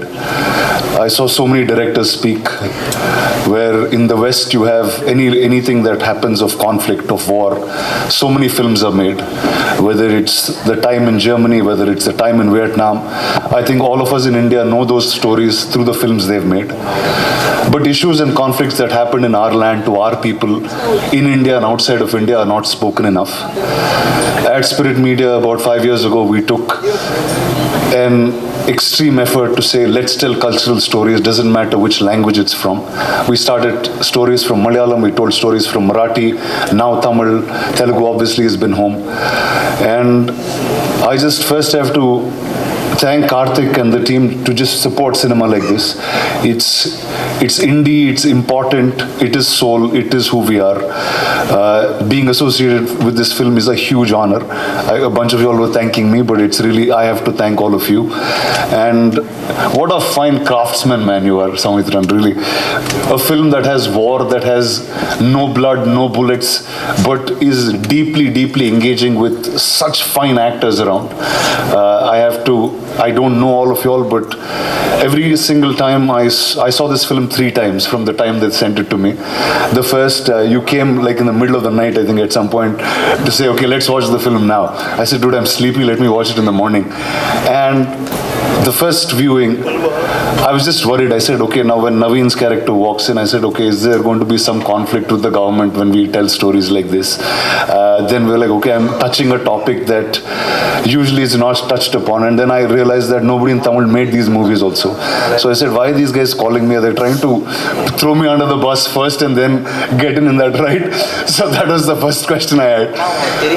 But a lot of you all spoke about the climax. The end of the film, there's something which is so beautiful as a memory for everyone, which is celebrated so differently during war. Things that are normal become so extremely difficult, and I think today is a time where we are seeing global conflict.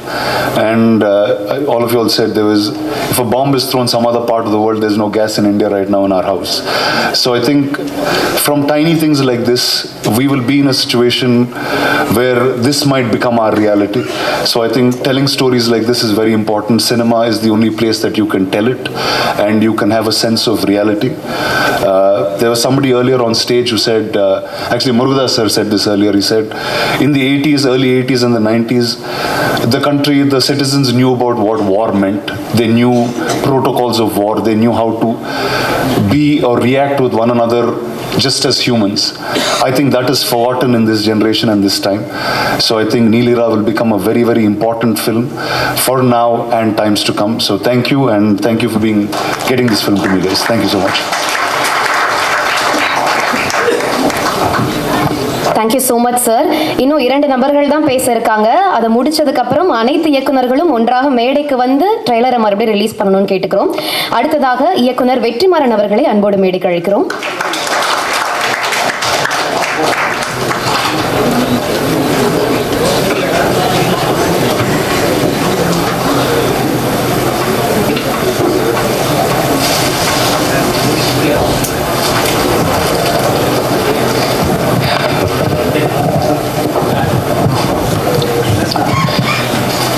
நம்முடைய கதைகளை நாம் சொல்லும் வரை எதிரிகள் சொல்வதுதான் நம் வாழ்க்கை, எதிரிகள் பேசுவதுதான் நியாயம்.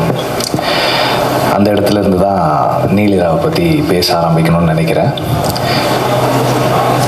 இந்த படம் ஈழத்திலிருந்து வந்த ஒரு இளைஞன் தன்னுடைய வலியை, தன்னுடைய நினைவுகளை ஈழத்திலிருந்து வந்த இன்னொரு இளைஞனோடு சேர்ந்து படமாக பண்ணியிருக்காங்க. அந்த விதத்தில் நம்ம கதையை நாமே சொல்வதற்கான உரிமை, அந்த டெமோக்ரஸி இன்னைக்கு இந்த இடத்துல இருக்கிறதே ஒரு பெரிய சந்தோஷம்தான். கார்த்திக் அண்ட் டீம், அதுக்கு உங்களுக்கு பெரிய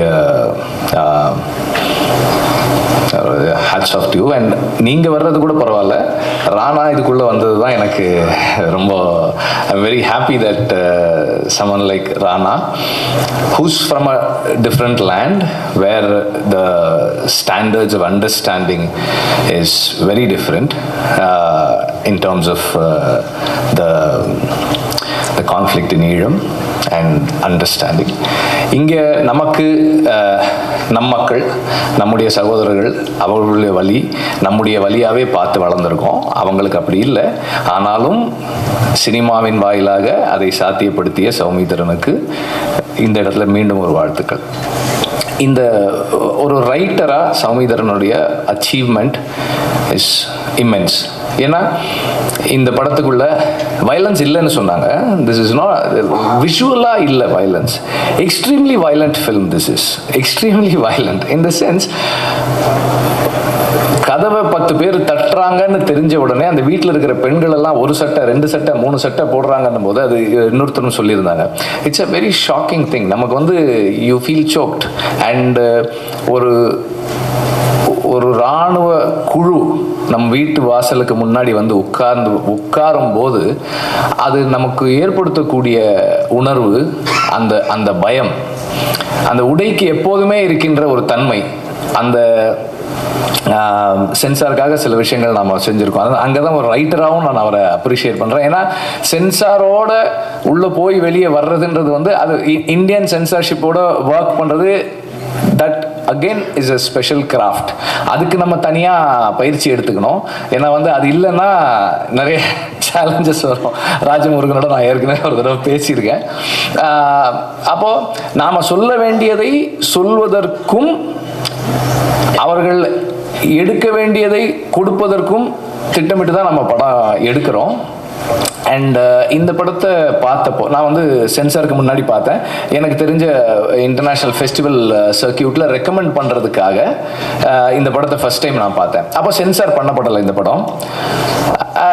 இப்போ நேற்று பார்த்தப்போ சென்சார் பண்ணிட்டு பார்த்தேன்.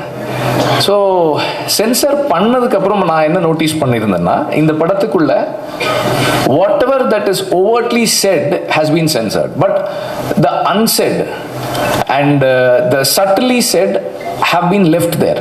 and ஒரு போர் சூழலுக்குள்ள மக்களுக்காக போராடுகிற ஒரு இயக்கமும் மக்களும் என்னவாக ஒரு ராணுவ அமைப்பை பார்க்கறாங்க அப்படின்றது பல இடங்கள்ல இருக்கு.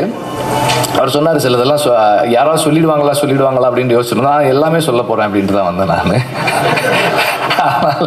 இப்போ ஒரு கல்யாண வீட்டுக்கு 2 யங்ஸ்டர்ஸ் வர்றாங்க. அவங்கக்கிட்ட இவங்க சாப்பாடு கொடுத்து விடுவாங்க. போராளி இளைஞர்கள் வர்றாங்க, அங்கே இருக்கிறவங்களுக்கு சாப்பாடு கொடுத்துருவாங்க. அந்த கல்யாண வீட்டில் சாப்பாடு போகுது. என்னம்மா சாப்பாடு, முட்டையா அப்படின்னு அந்த பையன் கேட்பான். ஆமாப்பா, எங்களுக்கு இது கல்யாண வீடு, அதனால் எங்களுக்கு மரக்கறி தான், நீங்கள் வர்றீங்கல்ல உங்களுக்காக நாங்கள் முட்டை செஞ்சுருக்கோம் அப்படின்னு சொல்லி அவங்க சொல்லுவாங்க. ஸோ தேர் இட் ஷோஸ் அந்த மக்கள் who are not part of the war, அவர்கள் வந்து நேரடியா போரோடு தொடர்பில்லாதவர்கள், ஆனால் போரால் பாதிக்கப்பட்டவர்கள், அவர்கள் என்ன நிலைப்பாடு எடுக்கிறாங்க, அவங்க யாரோடு நிற்கிறாங்க அப்படின்றது இந்த படத்துக்குள்ள இருக்கு. அண்ட் தொடர்ந்து ஒரு வார் என்ன மாதிரியான தாட் ப்ராசஸ் கிரியேட் பண்ணுது. This is not just the memory of a war child, it's the memory of anyone who has been through war. அதில் வந்து ஒரு அந்த 70-year-old actor who had his dreams stolen from him, ஒரு 40 வருஷம் கழிச்சு திரும்பவும் அவருக்கு கொடுக்கப்பட்டிருக்கு. அவர் இருக்கார், அவருடைய கதை இருக்கு. அண்ட் அந்த கல்யாணமாகி கிளம்பி போற அந்த பெண் இருக்கா, அங்க இருக்கிற ஒரு போட்டோகிராஃபர் இருக்காரு, அந்த பசங்க இருக்காங்க. அவங்க வந்து அதுல ஒரு வசனம் இருக்கு, டேய் இந்த துப்பாக்கியெல்லாம் அந்த துவக்கெல்லாம் எடுத்து போட்டு விளையாடுங்க, துவக்கு இல்லாம என்ன விளையாடுறது. ஒரு போர் சூழல்ல வளர்ற ஒரு குழந்தையினுடைய எண்ணம் என்னவா இருக்கு அப்படின்றது அதுக்குள்ள இருக்கு. அண்ட் ஒவ்வொரு அந்த ஸ்கிரிப்ட் கன்ஸ்ட்ரக்ட் பண்ணியிருக்கிற விதமும் சரி, ஒவ்வொரு கேரக்டர்ஸுமே சரி, அண்ட் அதுக்குள்ள வந்து இருக்கிற நியாயங்கள் பேசப்படும் போது அந்த சில கேரக்டர்ஸோட நியாயம் வந்து ரொம்ப ஃபீபிளான நியாயமா இருக்கும். அது ஒரு தோற்றத்துக்கு நியாயம் மாதிரி தெரியும், ஆனால் வந்து நம்ம அப்படியே அவனுக்கே தெரியுதுப்பா அது உண்மை இல்லைன்ற மாதிரியான நியாயமும் இருக்கு. அது ஒரு ரைட்டிங் ஸ்கில் அண்ட் ஒரு சென்சர்ஷிப் டிகாய்னு கூட சொல்லலாம் இதை, அப்படின்னு சொல்லலாம். But as everybody said, this film does not talk about hate, this film does not advocate violence. இது வந்து ஒரு பிரச்சார படம் இல்லை, ஒரு ஐடியாலஜியை தூக்கி பிடிப்பதற்காக பல கோடி செலவு பண்ணி எடுத்த படம் இல்லை, பல 100 கோடி சம்பாதிக்கணும்னு ஆசைப்பட்டு ஒரு வெறுப்பையோ அல்லது வன்முறையோ பணமாக்க விரும்பாத ஒரு படம் இது. அந்த அடிப்படையில் this is a film which does not want to sell hate, caricature a race, a community, a religious sect, அதுபோல எதுவுமே இல்லாத ஒரு படம். யாரையும் நேரடியா விமர்சனத்துக்கு உட்படுத்தாமல் சம்பவங்களை சொல்லுது. ஒரு சம்பவத்தின் வாயிலாக பார்வையாளனுக்கு ஒன்று கிடைக்குது. ஏதோ ஒரு சாமியை தூக்கிட்டு வந்துட்டு இருப்பாங்க ஆட்கள், அவங்களெல்லாம் நிறுத்தி அவங்க ஐடி கார்டு செக் பண்றாங்க. அது ஒரு சின்ன ஒரு காட்சி தான். அதுக்குள்ள நமக்கு என்ன அண்டர்ஸ்டாண்டிங் வருது, அது ஒரு காட்சி தான். அது ஒரு it's a procedural scene, it has got nothing in it but a procedure, a normal procedure of someone doing due diligence. அப்படி தெரிய ஆட்களை திடீர்னு வந்து ஒரு மிலிட்டரி அல்லது ஒரு போலீசிங் சிஸ்டம்ல இருக்கிறவங்களுக்கு ஐடி கார்டு செக் பண்றதுக்கான உரிமை இருக்கு, அப்படி செக் பண்றாங்க. அவ்வளவுதான் அந்த காட்சி. ஆனால் அதுக்குள்ள இருக்கிற ஒரு பொலிட்டிக்கல் ஸ்டேட்மெண்ட் ஒன்று இருக்குது. ஸோ இப்படி பல இடங்கள்ல ஒரு ரைட்டரா அவர் வந்து எக்ஸ்ட்ராடினரியா ஒர்க் பண்ணியிருக்காரு. And the standoff where there is a conversation between the military officer and rebel அவங்களுக்குள்ள இருக்கிற அந்த அந்த கான்வர்சேஷன், அந்த அந்த ஸ்டாண்ட், இந்த பக்கம் அந்த பக்கம் இருந்து நடக்கிற அந்த அந்த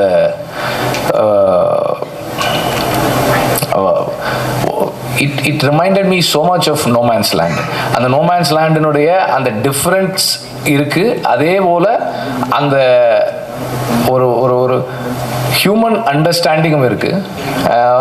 இது போருடைய நேரடியான விஷயங்கள் இந்த படத்துக்குள்ள பேசப்பட்டிருக்கிறது. போரினுடைய இன்டைரக்ட் இன்ஃப்ளூயன்சஸ் ஆஃப் அது எவ்வளவு பெரிய தாக்கத்தை, அந்த கல்யாணம் நடக்கிற, அதை சொல்ல மாட்டேன், அந்த அந்த கல்யாணம் நடக்கிற விதம் வந்து நமக்கு அது நமக்கு தெரிய ஆரம்பிக்குது. கொஞ்ச நேரம் போக போக ஓகே இப்படிதான் இந்த கல்யாணம் நடக்க போகுது போல் இருக்குன்னு நமக்கு அப்படியே யோசிக்கும் போது அது நடந்து முடிந்த பிறகு கடைசி காட்சியில இது எங்க போய் நிற்கும், இந்த இந்த இந்த கல்யாணம் பண்ணிக்கிற இந்த பொண்ணினுடைய வாழ்க்கை, இது எல்லாருக்கும் ரொம்ப சாதாரணமா, போர்ச்சூழல் இல்லாதவர்களுக்கு மிக சாதாரணமாக நிகழக்கூடிய ஒரு விஷயம். இந்த பொண்ணுக்கு கிடைக்கக்கூடிய சூழல் இருக்கா இல்லையானே தெரியாமல் ஒரு பெண் கல்யாணம் பண்ணி முடிக்கிறார். இந்த இடத்துல ஒரு ஒரு ஒரு ஒரு film, it is not just அது வந்து முடியல, ஒரு பெரிய statement, it brings a statement. And telling stories, creating stories from historical moments in our lives is the way to take forward the history to the next generation. ஏன்னா வரலாறு என்பது அதிகாரத்தால் எழுதப்படுவது. கலையால் நாம் ஒரு ஒரு ஒரு கலைன்னு சொல்லும்போது கூட நிறைய ரிட்டன் லிட்ரேச்சர் இருக்கு இந்த இஷ்யூக்கு. மெயின் ஸ்ட்ரீம் சினிமாவுக்குள்ள இதை சொல்றது வந்து ஒரு ஒரு மெயின் ஸ்ட்ரீமுக்குள்ள ஒரு ஒரு உரையாடலை நிகழ்த்துவதற்கும் ஒரு கொஞ்சம் இலகுவான ஒரு சூழலை உருவாக்குவதற்குமான தொடக்கமாக இந்த படம் இருக்கும்னு நான் நினைக்கிறேன். இப்போ இந்த மேடையின் மூலமாக ராஜமுருகன் பேசுறதா இருக்கட்டும், வசந்தபாலன் பேசுறதா இருக்கட்டும், நம்ம வந்து ஒரு ப்ராடர் டிஸ்கஷனை கொண்டு வர்றதுக்கான ஒரு ஸ்பேஸையும் இந்த படம் ஏற்படுத்தி கொடுத்துருக்கு. Again thanks to the producers. இது மாதிரி ஒரு படத்தை பேக் பண்ணுறதுக்கு it takes a lot of courage and lot of patience. இது ரிவைசிங் கமிட்டி போகல படம் இது. ஸோ ரிவைசிங் கமிட்டி போகாமல் வர்றதே வந்து it's again good writing, craftsmanship அப்படி தான் சொல்லணும். ஸோ இது போல கதைகளை சொல்றது தான் வந்து இந்த உண்மையை நாம் பாதுகாக்க முடியும். ஏன்னா இன்னைக்கு வந்து எல்லாமே வந்து ப்ரோபகேண்டாவாக மாறுது. And propaganda has the power to influence memory. Memory is so fickle. நம்ம எல்லாருக்குமே தெரியும், டிமானிட்டைசேஷனில் யார் அதிகமாக பாதிக்கப்பட்டாங்க, யார் அதனால் வந்து எவ்வளவு பேர் வந்து பணத்தை மாற்றுறதுக்கு வரிசையில் நின்று செத்து போனாங்கன்றது நமக்கு தெரியும். ஆனால் இது ரொம்ப ஈஸியாக, ரொம்ப எளிமையாக அதனுடைய இம்பேக்டை வந்து நம்மளால் மாற்றிட முடியும். ஸோ ப்ரோபகேண்டாக்கு, ஹேட் ப்ரோபகேண்டாக்கு எதிராக நாம் என்ன பண்ண முடியும்? நம்ம இந்த மாதிரியான படங்களை தான் செய்யணும். இதன் வாயிலாக நாம் நம்முடைய மெமரியை சரியான முறையில் நாம் ஒரு தொடர்ந்து ஒரு உரையாடலை ஏற்படுத்துறதுக்கு பயன்படுத்திக்கணும். தொடர்ந்து இது போல படங்கள் பண்ணுங்க. அண்ட் இந்த படம் நிச்சயமா வெற்றி அடையணும். வாழ்த்துக்கள். தேங்க்யூ. நடிகர்கள் எல்லாருமே நல்லா பண்ணியிருந்தாங்க. அதில் ஒரு முக்கியமான விஷயம் ஒன்று சொல்லணும். ஈழத்தை அப்படியே நமக்கு கொண்டு வர முடிஞ்சது சினிமாட்டோகிராஃபிலையும் ஆர்ட் டைரக்ஷன்லையும் சொல்லியிருந்தாங்க. பட் அந்த ஈழம் வந்து இந்த ரைட்டருடைய மைண்டில் இருக்குது, ஹார்ட்டில் இருக்குது. ஸோ அவரை நீங்கள் கொண்டு போய் ஆர்டிக் ரீஜனில் விட்டாலும் அங்கே வந்து அவரால் அந்த ஈழத்தை கிரியேட் பண்ண முடியும். பிகாஸ் ஈழம் வந்து எல்லாரும் மனசில், ஈழத்தை எல்லாரும் மனசில் வச்சுக்கிட்டு தான் வேறு இடங்கள்ல இருக்கிறாங்க. ஸோ அதுபோல் இவருக்குள்ள இருக்கிறத he has created, it has come out that way. So இந்த நடிகர்கள், அந்த இடம், அந்த லைட்டிங், அந்த அந்த அந்த ஆர்ட் டிபார்ட்மெண்ட் ஒர்க் எல்லாமும் ஈழத்தை நினைவுபடுத்துதுன்னா அது வந்து அந்த ரைட்டருக்குள்ள இருந்து, அந்த இயக்குனருக்குள்ள இருந்து வெளியே வந்தது. அவருக்குள்ளேயே ஈழம் இருக்குன்னு சொல்லி முடிக்கிறேன். நன்றி.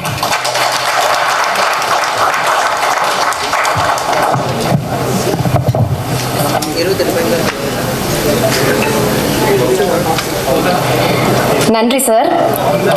இவர்களுக்கு மட்டும்தான் இல்லாம அத்தனை பேரையும் நினைக்கக்கூடிய மழை மாதிரி, இவர்களுக்கு மட்டும்தான் வெளிச்சம் பாய்ச்சவேன் இல்லாம அத்தனை பேருக்கும் விடியலை கொடுக்கக்கூடிய கதிரவன் மாதிரி, நான் இன்னைக்கு என் திறமையால ஒரு இடத்துக்கு முன்னேறி வந்திருக்கேன்னா இது எனக்கான வளர்ச்சி மட்டும் இல்ல, என்ன மாதிரியே திறமையா இருக்கக்கூடிய மற்றவர்களையும் கைப்பிடிச்சு மேல கொண்டு வரதான் நான் இந்த இடத்துல இருக்கேன் அப்படிங்கறத முழுமையா நம்புறேன். அதை எப்போதும் செஞ்சுக்கிட்டே இருக்கக்கூடிய, சினிமா துறையில மிகச்சிறிய வயதுல இருந்தே இயக்குனரா, தயாரிப்பாளரா களமாடி கொண்டிருக்கக்கூடிய கார்த்திக் சுப்பராஜ் அவர்களை அன்போடு பேசுவதற்காக மேடை கழிக்கிறோம்.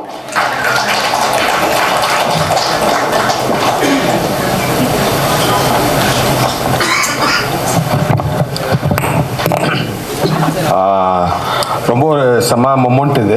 ரொம்ப இவ்வளோ நான் வந்து பார்த்து வியந்து என்ன ரொம்ப இன்ஸ்பயர் பண்ண என்னோட வெற்றிமாறன் சார்லேருந்து, நான் லோகேஷ்லேருந்து, வினோத்ராஜ்லேருந்து நான் பார்த்து வியந்த இயக்குனர்கள் ஒவ்வொருத்தரும் வந்து இங்கே பேசினதே வந்து I think Karthik Subbaraj and Rana Daggubati present. I think we should remove and put all the directors' name and then I think thanks because நீங்கள் ஒவ்வொருத்தர் பேசினதுமே வந்து இட்ஸ் லைக் நீங்கள் எல்லாருமே இந்த படத்தை இப்போ ஓன் பண்ணி இவ்வளோ சொல்லியிருக்கோம் அப்படின்றப்போ எனக்கு வந்து ஒரு ரொம்ப சந்தோஷமாகவும் இருக்குது. அதே நேரத்தில் இந்த படத்தை இந்த படம் ப்ரொடியூஸ் பண்ணணும்னு நான் ஸ்டார்ட் பண்ணப்போ ஒரு மிகப்பெரிய பதட்டமும் எனக்கு இருந்துச்சு. ஏன்னா வந்து ஒரு மிகப்பெரிய பொறுப்பாக நான் இதை பார்த்தேன். ஏன்னா வந்து நம்ம வந்து இப்போ கார்த்திக் சொன்ன மாதிரி இது 18 படம் ப்ரொடியூஸ் பண்ணிட்டோம் ஸ்டோன் பெஞ்சில். ஸோ சில கதைகள் எடுப்போம், அது வந்து நல்லா போகும்னு நினைப்போம், அப்புறம் சிலது நல்லா போகும், சிலது நல்லா போகாது,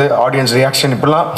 பட் ஆனால் இது அந்த மாதிரி படம் கிடையாது. இது வந்து it's is a very very ஏன்னா இதை நம்ம இப்போ இதை தப்பாக பண்ணிட்டோன்னா இட் இஸ் இப்போ ஷோமி மாதிரி இன்னும் பல பேர் அந்த ஒரு ட்ரீம் இருக்குது. அந்த மாதிரி அந்த வார்லேண்ட்லேருந்து அவங்களுக்குள்ள சொல்ல வேண்டிய கதைகளை வந்து cinema is the best art form to express the stories to the world அப்படின்றப்ப வந்து அதை நம்ம கரெக்டாக பண்ணணுன்ற ஒரு பதட்டம் இருந்துகிட்டே இருந்துச்சு. பட் ஆனால் அதை கண்டிப்பாக நான் பண்ணணும் அப்படின்ற ஒரு விஷயம் இருந்துச்சு. நான் கார்த்திகேயன் எல்லாம் பேசும்போதே இல்லை கண்டிப்பாக பண்ணிடலாம் அப்படின்ற மாதிரி தோணுச்சு. அண்ட் பண்ணி முடிச்சதுலேருந்து இந்த படத்தோட அவுட்புட், படத்தோட எல்லாமே வந்து இட் ஷுட் இது ஒரு அட்டம் பண்ணாங்க. யூஸ்வலாக வந்து அந்த ஒரு வார்த்தையை சொல்லுவாங்க, பரவாயில்ல அட்டம் பண்ணியிருக்கீங்க, குட் அட்டம். அந்த வார்த்தை I hate that word good attempt அப்படின்ற வார்த்தை.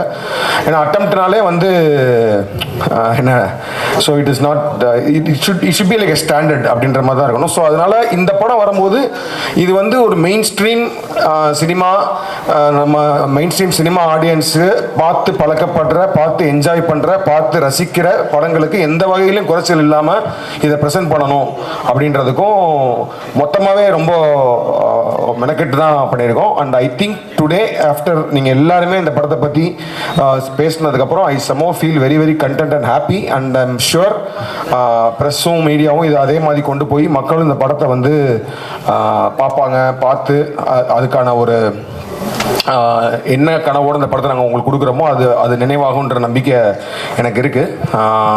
ஸோ நன்றி எவ்ரி ஒன்.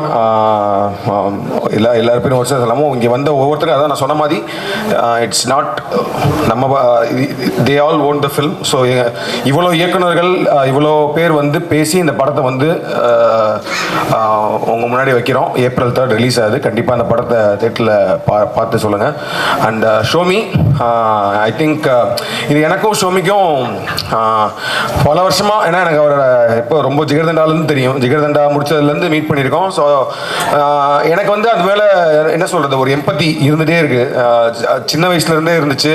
அதாவது அது சின்ன வயசுலனா கேள்விப்பட்ட டைம்லேருந்து இப்போ வந்து ஒரு மிகப்பெரிய ஒரு சம்பவம் அந்த வயசில் நடக்குது, இப்போ எதனால இந்த சம்பவம் நடக்குது அப்படின்னு ஆரம்பித்து அதுக்கப்புறமேட்டு தான் எனக்கு கொஞ்சம் கொஞ்சமாக தெரிய ஆரம்பிக்கும் போதும், அப்புறம் நான் காலேஜ் படிக்கும் போதும் அதுலேருந்து வேலை பார்க்க போகும்போதும் அது நம்ம பக்கத்தில் இருக்கோம். நான் வந்து தனியாலாம் பார்க்கல, எனக்கு ரொம்ப நாளாக வந்து அது ஒரு வேற ஒரு கண்ட்ரியாக பார்க்கல. தமிழ் அங்கேயும் இருக்காங்க, ஸோ ஒரே ஆட்கள் தானே. இப்போ அங்கேயே இப்படி நடந்துட்டு இருக்கு, இவ்வளோ பேர் செத்துட்டு இருக்காங்கன்றப்போ வந்து ஏன் அந்த டிஸ்டன்ஸ் இருக்குது, ஏன் அந்த ஸோ ஏன்னா எனக்கு நிறைய பேர் வந்து அதை கேட்பாங்க, உங்களுக்கு அதில் ரொம்ப இன்ட்ரெஸ்ட் இல்லை அப்படிம்பாங்க. எனக்கு அப்போ கோவம் தான் வரும். என்ன இன்ட்ரெஸ்ட் இருக்கிறதுக்கு அது ஒன்றும் இப்போ உங்களுக்கு வந்து என்ன சொல்கிறது, சைக்கிளிங்கில் இன்ட்ரெஸ்டான்ற மாதிரி இது கிடையாது. இது ஏதோ ஒரு எம்பத்தைஸ் பண்ணுற ஒரு விஷயம் தான். ஸோ இதை வந்து ஏன் வந்து இத்தனை நாளாக பண்ண முடியாமல் இருக்குது அப்படின்றதுக்கு இங்கே ஒருத்தர் பேசின அது ராஜமுருகன் பேச சொன்ன மாதிரி இங்கே வியாபார ஒரு சூழலாகவும் எல்லாத்துக்குமே வந்து ஒரு தயக்கம் இருந்துகிட்டே இருக்குது. ஸோ அதை வந்து ஏதாவது ஒரு படம் பண்ணி அதை அந்த தயக்கங்கள்லாம் போக்கி இந்த கதைகளுக்கெல்லாம் அடுத்த இப்போ எனி ப்ரொடியூசர் அடுத்த மிகப்பெரிய ப்ரொடியூசர்களும் இந்த மாதிரி சோமிதரன் மாதிரி ஒரு இயக்குனர் அந்த மாதிரி ஒரு கதையை கொண்டு வந்தாலும் தைரியமாக அது இதோட பெரிய பட்ஜெட்டாக ஒரு பல நூறு கோடிகள் போட்டு அந்த படத்தை எடுக்கிறதுக்கான ஒரு தைரியத்தை முழுசாக கொடுக்குறதோ இல்லையோ அதுக்கான ஒரு ஸ்டார்டிங் பாயிண்ட்டாக இந்த படம் இருக்குன்னு நம்புகிறேன். அதை நம்ம வந்து பண்ணணுன்றதுக்காக ரொம்ப இருக்கும். ஸோ ஷோமி பற்றி மட்டும் ஒரே விஷயம் மட்டும் சொல்லி இது பண்ணிக்கிறேன். ஏன்னா ஷோமி வந்து நான் ஃபஸ்ட்டு பார்த்தது டாக்குமெண்ட்ரி ஃபிலிம்லாம் பார்த்துருக்கோம். ஸோ எனக்கு அப்போவே நான் வந்து என்னென்னா நாங்கள் ஸ்டோன் பெஞ்ச் ஆரம்பித்து ப்ரொடியூஸ் பண்ணும்போது ஷோமிதரனுக்கு அவரோட ரொம்ப ஒரு உண்மையான ஏன்னா அவர் ஹார்ட்லேருந்து வர ஒரு ஸ்டோரியை நம்ம வந்து பண்ணணும் அப்படின்றது பண்ணோம். நிறைய ஸ்டோரி டிஸ்கஸ் பண்ணியிருக்கோம், என்ன படத்தை ஃபஸ்ட்டு பண்ணலாம் அப்படின்னு ஷோமிக்கு ப்ரொடியூஸ் பண்ணலான்னு சொல்லிட்டு. அண்ட் ஆல்சோ நான் ஃபஸ்ட்லேருந்து அவர் மைண்டில் சொல்லிகிட்டே இருந்தது வந்து ஏன்னா அவர் நிறைய டாக்குமெண்ட்ரிஸ் எடுத்திருக்காரு. அந்த டாக்குமெண்ட்ரிஸ்லாம் பயங்கரமாக பல இடங்களில் திரையிடப்பட்டிருக்கு, பேசப்பட்டிருக்கு. பட் ஆனால் நீங்கள் வந்து ஒரு மெயின் ஸ்ட்ரீம் படம் தான் எடுக்க போகிறீங்க ஷோமி. ஸோ அதனால் வந்து அதுக்கு நீங்கள் தயாராகிக்கோங்கன்னு நான் நிறையா வாட்டி சொல்லிகிட்டே வந்துட்டு இருந்தேன். அப்புறம் ஜெகமே தந்திரம் ஒர்க் பண்ணுறப்போ நான் சொன்னேன், நீங்கள் ஏன்னா அவருக்கு நடிக்கிறதுலே ரொம்ப ஆர்வம் இருக்குது, அதனால் வந்து அவருக்கு ஒரு சின்ன ரோல் கொடுத்துட்டு அதே நேரத்தில் அங்கே வந்து நீங்கள் வந்து ஒர்க் பண்ணுங்கள், படத்தில் வந்து ஒர்க் பண்ணுங்கள். பிகாஸ் ஒரு ப்ரொடக்ஷன் ஈவன் அந்த படம் வந்து 1 கோடியோ 2 கோடியோ 5 கோடியோ அது ஹேண்ட்லிங் பண்ணுறது வந்து டாக்குமெண்ட்ரி ஃபில்ம் மேக்கிங்கோட அது டோட்டல் டிஃப்ரெண்ட் சீன் அது. ஸோ அதை நீங்கள் கரெக்டாக பண்ணுறோன்னா வந்து நீங்கள் அப்படியே இருந்து ஒர்க் பண்ணலாம் அப்படின்னு சொன்னோம். ஸோ அங்கேயே வந்தார், அங்கே வந்துட்டு ஜெகமே தந்திரமில் ஒர்க் பண்ணார். அப்புறம் சும்மா விளையாட்டுக்கு எங்கள் டீமே இது பண்ணிட்டு இருப்போம். ஏன்னா வந்து ஷோமி வந்து வருவார், பத்திரமா அவர் ஒர்க் பண்ணிருப்பாரு. அப்புறம் ஆனால் இங்கே ரொம்ப குளிரும் இல்லை, திடீர்னு பார்த்தா ஒரு ஓரமாக அப்படியே உட்காந்துருப்பாரு. ஷோமி என்ன வந்து ஒர்க் பண்ணுங்க ஷோமி, என்ன படம் எடுக்க போய் எப்படி பண்ண போறீங்கன்னு. அப்புறம் நெட்ஃப்ளிக்ஸ்க்கு ஒரு படம் பண்ணோம், பீஸ்ன்னு சொல்லிட்டு ஒரு ஆந்தாலஜி.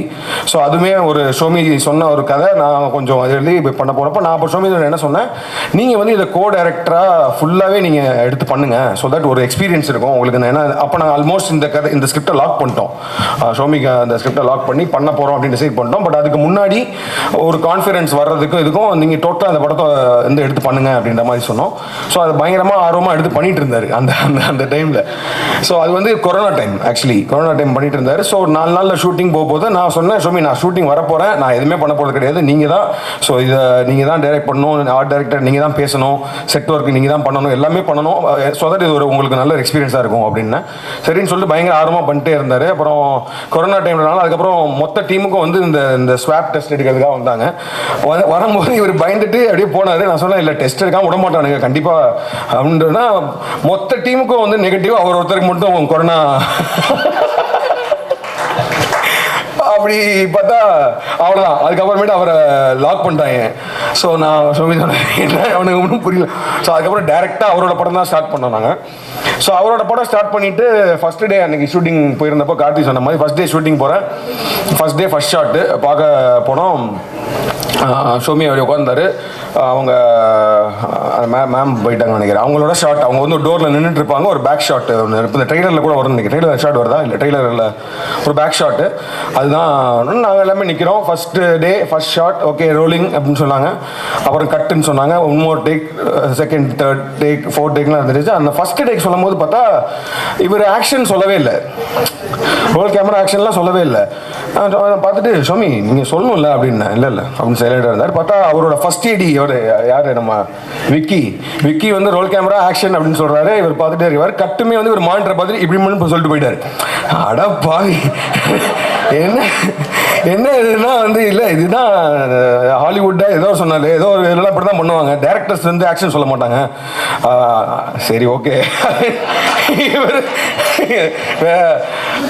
அதுக்கப்புறமேட்டு அப்புறம் நாங்கள் வந்துட்டோம். ஃபர்ஸ்ட் டே முடிஞ்சதுக்கப்புறமேட்டு வந்துட்டோம். அப்புறம் வந்ததுக்கப்புறம் என்னென்னா நான் சொன்ன மாதிரி ஒரு பெரிய பொறுப்பு இருக்குது. இந்த படத்தை வந்து கரெக்டான பட்ஜெட்டில் முடிக்கணும், கரெக்டாக ப்ரெசென்ட் பண்ணணுன்றப்ப வந்து போயிட்டு இருக்கும்போது அங்கேருந்து நான் வந்து அப்போ XXXோட ப்ரீ ப்ரொடக்ஷனில் இருக்கேன். ஜிகேதனா XXXோட ப்ரீ ப்ரொடக்ஷன் லொக்கேஷன் பார்க்கலாம் போயிட்டுருக்கேன். ஸோ அங்கேருந்து ஃபோன் பண்ணி சொல்கிறாங்க இந்த மாதிரி வந்து ஷோமி வந்து நிறைய டேக் போகிறாரு, பெர்ஃபெக்ஷன் அந்த மாதிரி நிறைய ரொம்ப டேக் போயிட்டே இருக்காரு. அதனால் என்ன சொன்னோன்னா அப்புறம் நான் வந்து என்னோட அசோசியேட்ஸ் 2 பேர் பரத் அண்ட் சைலம் அவங்க 2 பேர் அனுப்பிச்சேன். நான் ஜஸ்ட் ஃபார் சப்போர்ட் அப்படின்னு சொன்னேன். ஸோ அவங்களும் போனாங்க. அவங்களும் போனதுக்கு அப்புறமேட்டு அவங்க எனக்கு ஃபோன் பண்ணிட்டு நீங்கள் வாங்க தயவுசெய்து எனக்கு வந்து அவர் எனக்கு ஹேண்டில் பண்ணல முடியல எங்களுக்கால அப்படின்னாங்க. ஏன்னா பிரச்சனைன்னு கேட்டேன். அப்புறம் சரி நானே போனேன். அந்த லொக்கேஷன் பார்க்கறதெல்லாம் நிப்பாட்டிட்டு ஒரு 10 days அங்கே போனேன். போயிட்டு ஜஸ்ட் ஒரு சப்போர்ட் தான். ஷோமி பண்ணிட்டு இருப்பாரு, சப்போர்ட் பண்ணிட்டு இருப்பாரு. பட் ஆனால் அங்கே போய் நான் பார்த்த ஒரு விஷயம் வந்து என்னை பயங்கரமாக எமோஷனாக கட் ஏற்படுச்சு. ஏன்னா அவர் நிறைய டேக் போறாரு அப்படின்றது வந்து என்னன்னா, இப்போ நான் சொல்றேன் இல்லையா, படம் இது ஒரு மிகப்பெரிய பொறுப்பு இருக்கு அப்படின்னு சொல்லும் போது அவருக்கு ஏன்னா இந்த கதையை கரெக்டாக கொடுத்துடணும் அப்படின்ற அந்த ஒரு பொறுப்புணர்ச்சி வந்து ஒரு பதட்டமாகவும் ஒரு இதாகவும் அது வந்து லிட்டரலாக என்னால் பார்க்க முடிஞ்சிச்சு. Before it says okay for any shot அவர் ஏன் இத்தனை வாட்டி யோசிக்கிறாருன்னா அதுக்கு பின்னாடி மிகப்பெரிய பொறுப்பு ஒன்று இருக்குது அவருக்கு வந்து. ஏன்னா வந்து இந்த படம் தப்பாச்சுன்னா இதுக்கு பின்னாடி நிறைய ஃபில்ம் மேக்கர்ஸ்க்கான ஒரு ஸ்கோப் போயிருன்றனால அது ஏதோ ஒன்று அவர் மைண்டுக்குள்ளே இருக்கிறத பார்த்தேன். அப்போ தான் ஐ குட் அண்டர்ஸ்டாண்ட். ஓகே படம் நான் சொன்னேன் இல்லை அதுக்காக அப்படி சொன்னீங்கன்னா ஒவ்வொரு ஷாட்டும் 27 டேக்லாம் போச்சுனாலாம் வந்து நம்ம ஓப்பன் பட்ஜெட்லாம் பண்ண முடியாது. அது பண்ணலாம். அதே மாதிரி சடனாக பார்த்தா சொன்ன மாதிரி ரொம்ப பரபரப்பாக ஷூட்டிங் போயிட்டு இருக்கோம். ஸ்டண்ட் மாஸ்டர் வெயிட் பண்ணிட்டு இருப்பாரு, ஆக்ஷன் இது பண்ணிட்டு இருப்பாங்க. அந்த புட்டு சமைக்கிற ஷாட்ல ரொம்ப நேரம் உட்காந்துருப்பாரு. என்னன்னு கேட்டால் ரொம்ப ட்ரிப் ஆயிடுவார் அவர். என்னன்னா வந்து இல்லை தலைவா எங்கள் ஊர்லலாம் அந்த புட்டு இருக்குல்ல அதில் வந்து இப்படி ஒரு ஸ்மோக் வரணும். ஆனால் அதுக்குள்ள ஒரு லவ் டு தேர் ஹோம்லேண்ட் அது இருக்கு. ஏன்னா வந்து அந்த ஊரையும் அந்த வீட்டையும் அவரால் திரும்ப பார்க்க முடியாது. அந்த ஃபுட்டை வந்து அதே மாதிரி ஒரு பண்ண முடியாதுன்ற ஒரு வழி இருக்கு. ஆனால் அந்த விஷயங்கள் இருக்கனால வந்து பட் ரியாலிட்டி. ஸோ நான் ஒரு ரியாலிட்டி செக்காக இருந்துகிட்டே இருப்பேன். ஓகே ரசிச்சுக்கோங்க புட்டை, பட் ஆனால் ஓகே டைம் ஆகுது ஷார்ட் போகலாம் அப்படின்னு சொல்லிட்டு. ஸோ ஒரு பாட்டில் எல்லாருமே சனந்த்லாம் அப்படிதான். சனந்த் வந்து ஆக்சுவலி படத்தில் வந்து சனந்த் வந்து ஒன் ஆஃப் த ஒரு மெயின் இதுதான். ஸோ எப்படின்னா சனந்த்லாம் அவன் டெய்லி வருவான். வந்துட்டு அவனோட காஸ்டியூம் வந்து ஒரு லுங்கி ஒரு சட்டை தான் போட்டு வருவான். நான் அப்புறம் சொல்லுவேன் அவன்கிட்ட, டே இல்லைடா உனக்கு நீங்கள் ஷூட்டிங் இருக்காதரா அப்படின்னு. ஏன்னா அப்படிங்கம்மா இருக்காதரா பாடுறா அப்படின்னு பார்த்தா அவர் உள்ளுக்குள்ளே எடுத்துகிட்டு இருப்பார் புட்டு இதெல்லாம் எடுத்துகிட்டு கடைசியில் பார்த்தா வந்து இல்லை சனந்த் உனக்கு கிடையாது அப்படின்னு. இந்த மாதிரி 3 நாள் 4 நாள் வந்து அப்புறம் 5 நாள். ஸோ மொத்தமாக சனந்தோட என்டையர் போர்ஷன் வந்து 1.5 நாள் எடுத்தது தான். ஆனால் ஒரு 10 நாள் இருந்தாங்க. பட் ஆனால் 1.5 நாள் எடுத்துட்டோம். பட் ஆனால் எல்லாருக்குமே I think Naveen everyone have a lot of stories behind it. But all this has one very deeper emotion to it. அதாவது வந்து அது வந்து ஒரு சொல்ல முடியாத நம்மளாம் உணராத ஒரு எமோஷன் இருக்கு. அந்த எமோஷனை கரெக்டாக இந்த படத்தில் கொண்டு வந்து கரெக்டாக ப்ரெசென்ட் பண்ணுன்றது எனக்கு ஒரு மிகப்பெரிய பொறுப்பாக இருந்துச்சு. அந்த ஒரு பொறுப்பு இன்னைக்கு வந்து நான் almost because of all your presence and speech I feel that you almost done it. இன்னும் வந்து இது படத்தில் தேட்டருக்கு வந்து அது வெற்றி பெறது மட்டும்தான் பாக்கி இருக்குது. அதுவுமே நடந்துரும்னு நினைக்கிறேன். நன்றி வந்த ஒவ்வொருத்தருக்கும் நன்றி. இந்த and press and media always you been supportive to me stone bench எல்லாருக்கும். ஸோ அதனால் இந்த படத்தோட ப்ரெஸ் ஷோ வந்து கொஞ்சம் ஏர்லியராகவே 2-3 days பிஃபோரே பிளான் பண்ணுறோம். இந்த படத்தை நீங்கள் முன்னாடியே உங்களுக்கு காட்டணும்னு ஆசைப்பட்றோம். படம் பார்த்துட்டு நீங்களும் இந்த படத்தை வந்து கொண்டு போய் சேர்க்கணும். Thank you everyone.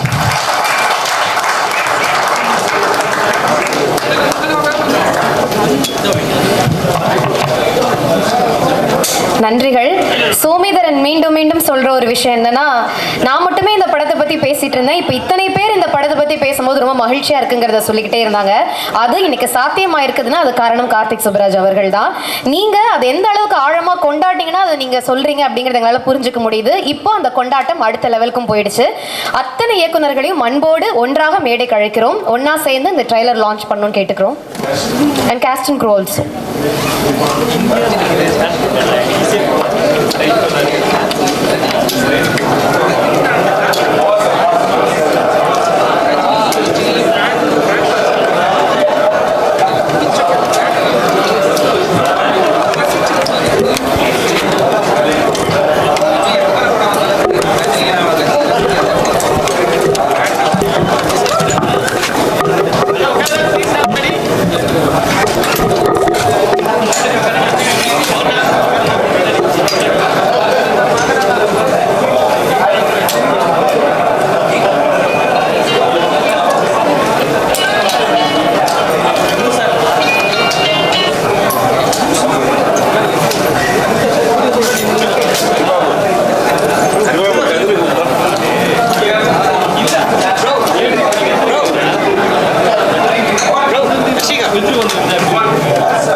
ஓகே சொல்லுமா